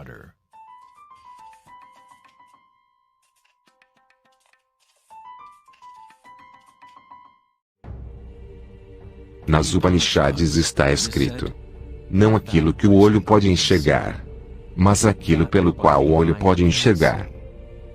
Tenha consciência disso para ser Brahma, o eterno, e não o que as pessoas aqui adoram. Não aquilo que o ouvido pode escutar, mas aquilo pelo qual o ouvido pode escutar. Tenha consciência disso para ser Brahma, o eterno, e não o que as pessoas aqui adoram. Não aquilo que o discurso pode iluminar, mas aquilo pelo qual o discurso pode ser iluminado.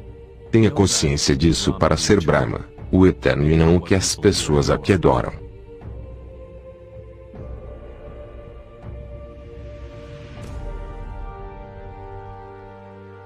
Não aquilo que a mente pode pensar, mas aquilo pelo qual a mente pode pensar.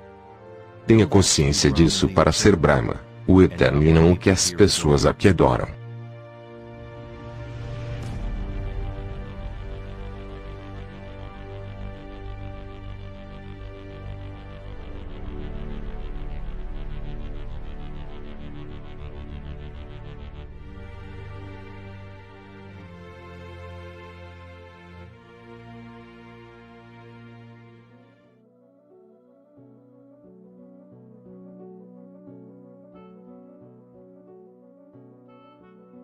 Na última década, grandes avanços foram conseguidos na área de pesquisa do cérebro.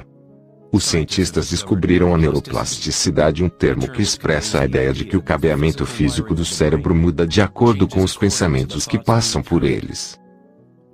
Como o psicólogo canadense Donald Hebb menciona, neurônios que acendem juntos, se conectam entre si.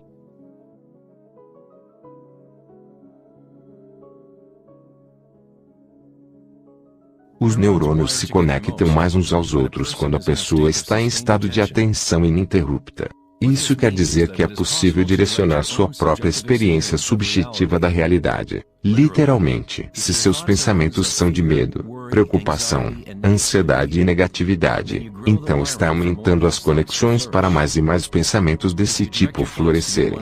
Se direcionar seus pensamentos para aqueles de amor, compaixão, gratidão e alegria, você cria mais conexões para repetir essas experiências. Mas como fazer isso se estamos cercados de violência e sofrimento? Não seria isso algum tipo de engano ou pura ilusão?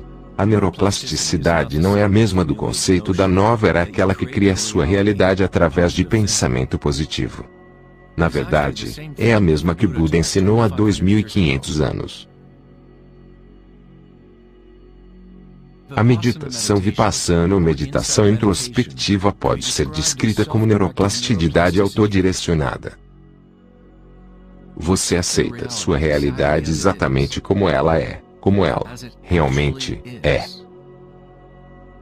Mas você a experimenta no nível da raiz da sensação, no nível vibratório ou energético, sem preconceito ou influência do pensamento. Através da atenção ininterrupta no nível de raiz da consciência, cria-se as conexões de uma percepção totalmente diferente da realidade.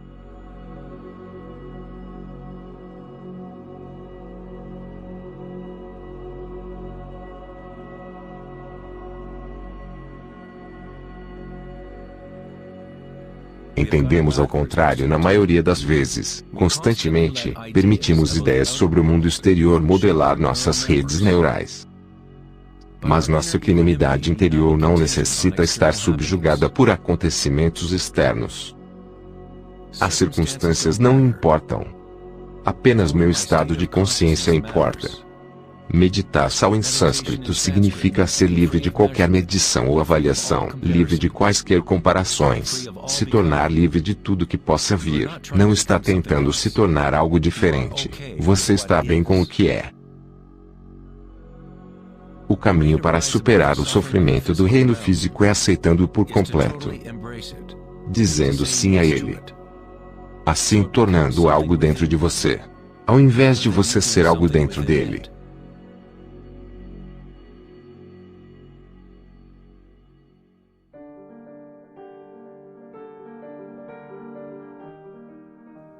Como podemos viver de tal maneira que a consciência deixe de estar em conflito com seu conteúdo? Como alguém esvazia o próprio coração de ambições mesquinhas?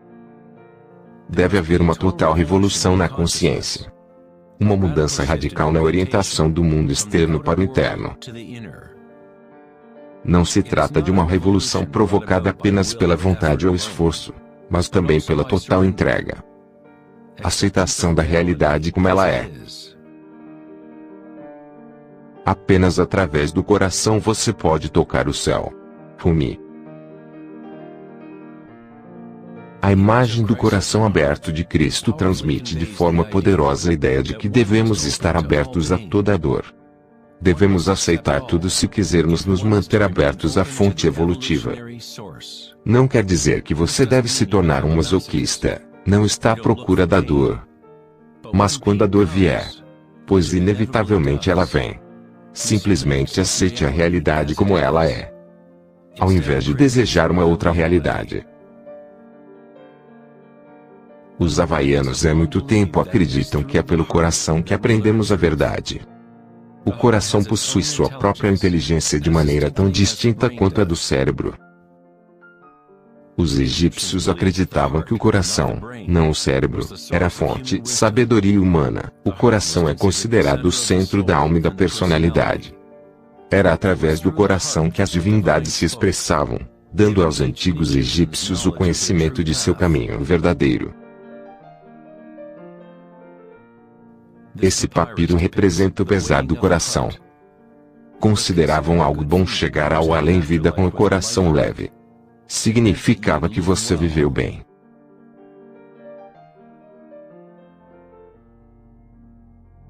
Um estágio universal ou arquétipo que a pessoa experimenta no processo de despertar do centro do coração é a experiência da energia pessoal, como sendo a energia do universo.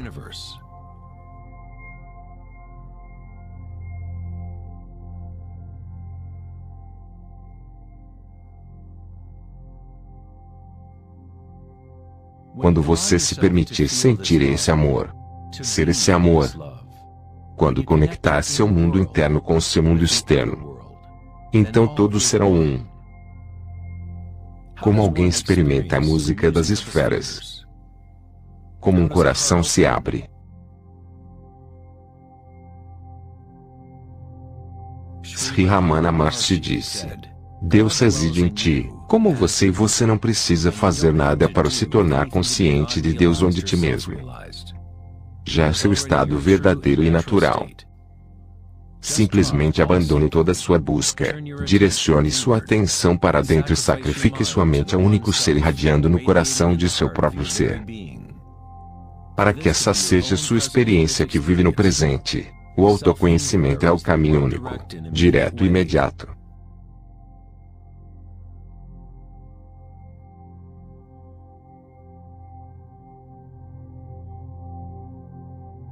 Quando você medita e observa as sensações internas, sua vitalidade interior, você está, na verdade, observando uma mudança.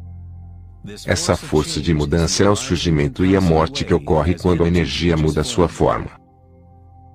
O grau em que uma pessoa evoluiu ou alcançou iluminação, é o grau que alguém adquiriu a habilidade de se adaptar a cada momento, ou de transmutar a constantemente mutável corrente de circunstâncias humanas, a dor e o prazer, em felicidade.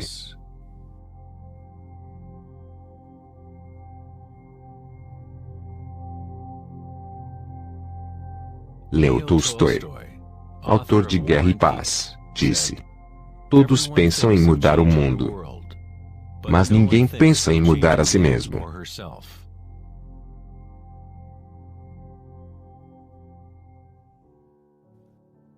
Darwin disse que a mais importante característica para a sobrevivência das espécies não é a força ou a inteligência, mas a habilidade de adaptação.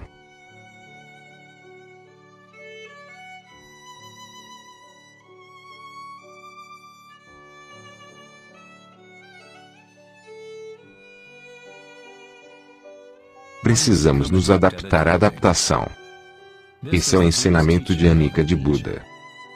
Tudo está surgindo e desaparecendo. Mudando. Constantemente mudando. Sofrimento existe somente porque nos apegamos a uma forma em particular.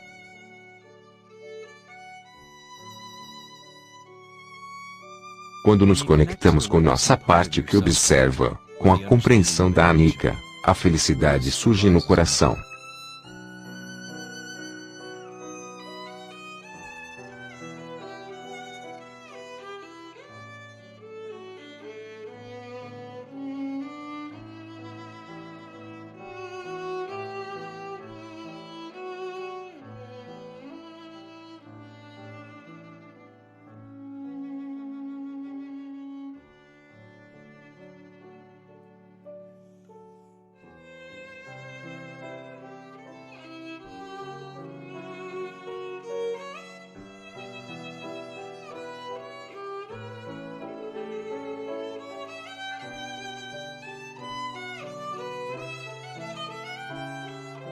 santos, sábios e yogis através da história de maneira unânime descrevem uma união sagrada que ocorre no coração, seja nas obras de São João da Cruz, os poemas de Rumi ou os ensinamentos tântricos da Índia.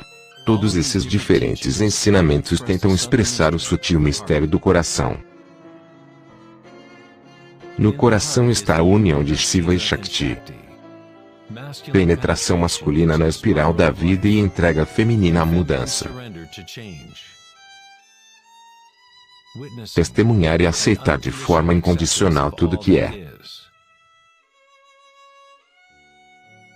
Para que possa abrir seu coração, você precisa abrir-se à mudança. Viver em um mundo aparentemente sólido. Dançar com ele, comprometer-se com ele, viver plenamente, amar plenamente.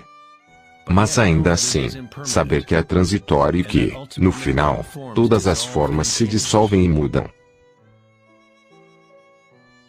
Alegria é a energia que responde à quietude.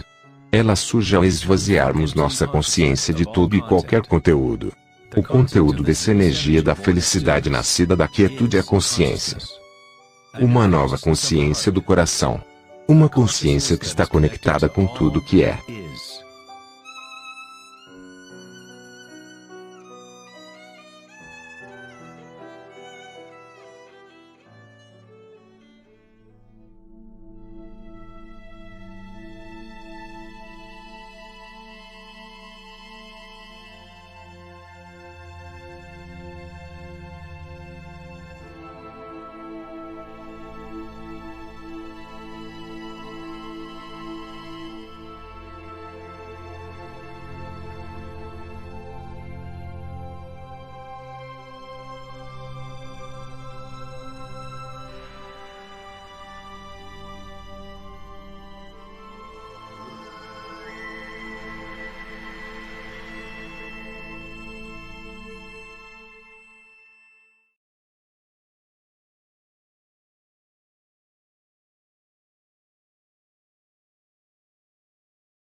Você não muda as coisas lutando contra a realidade atual. Para mudar algo é preciso construir um modelo novo que tornará o modelo atual obsoleto.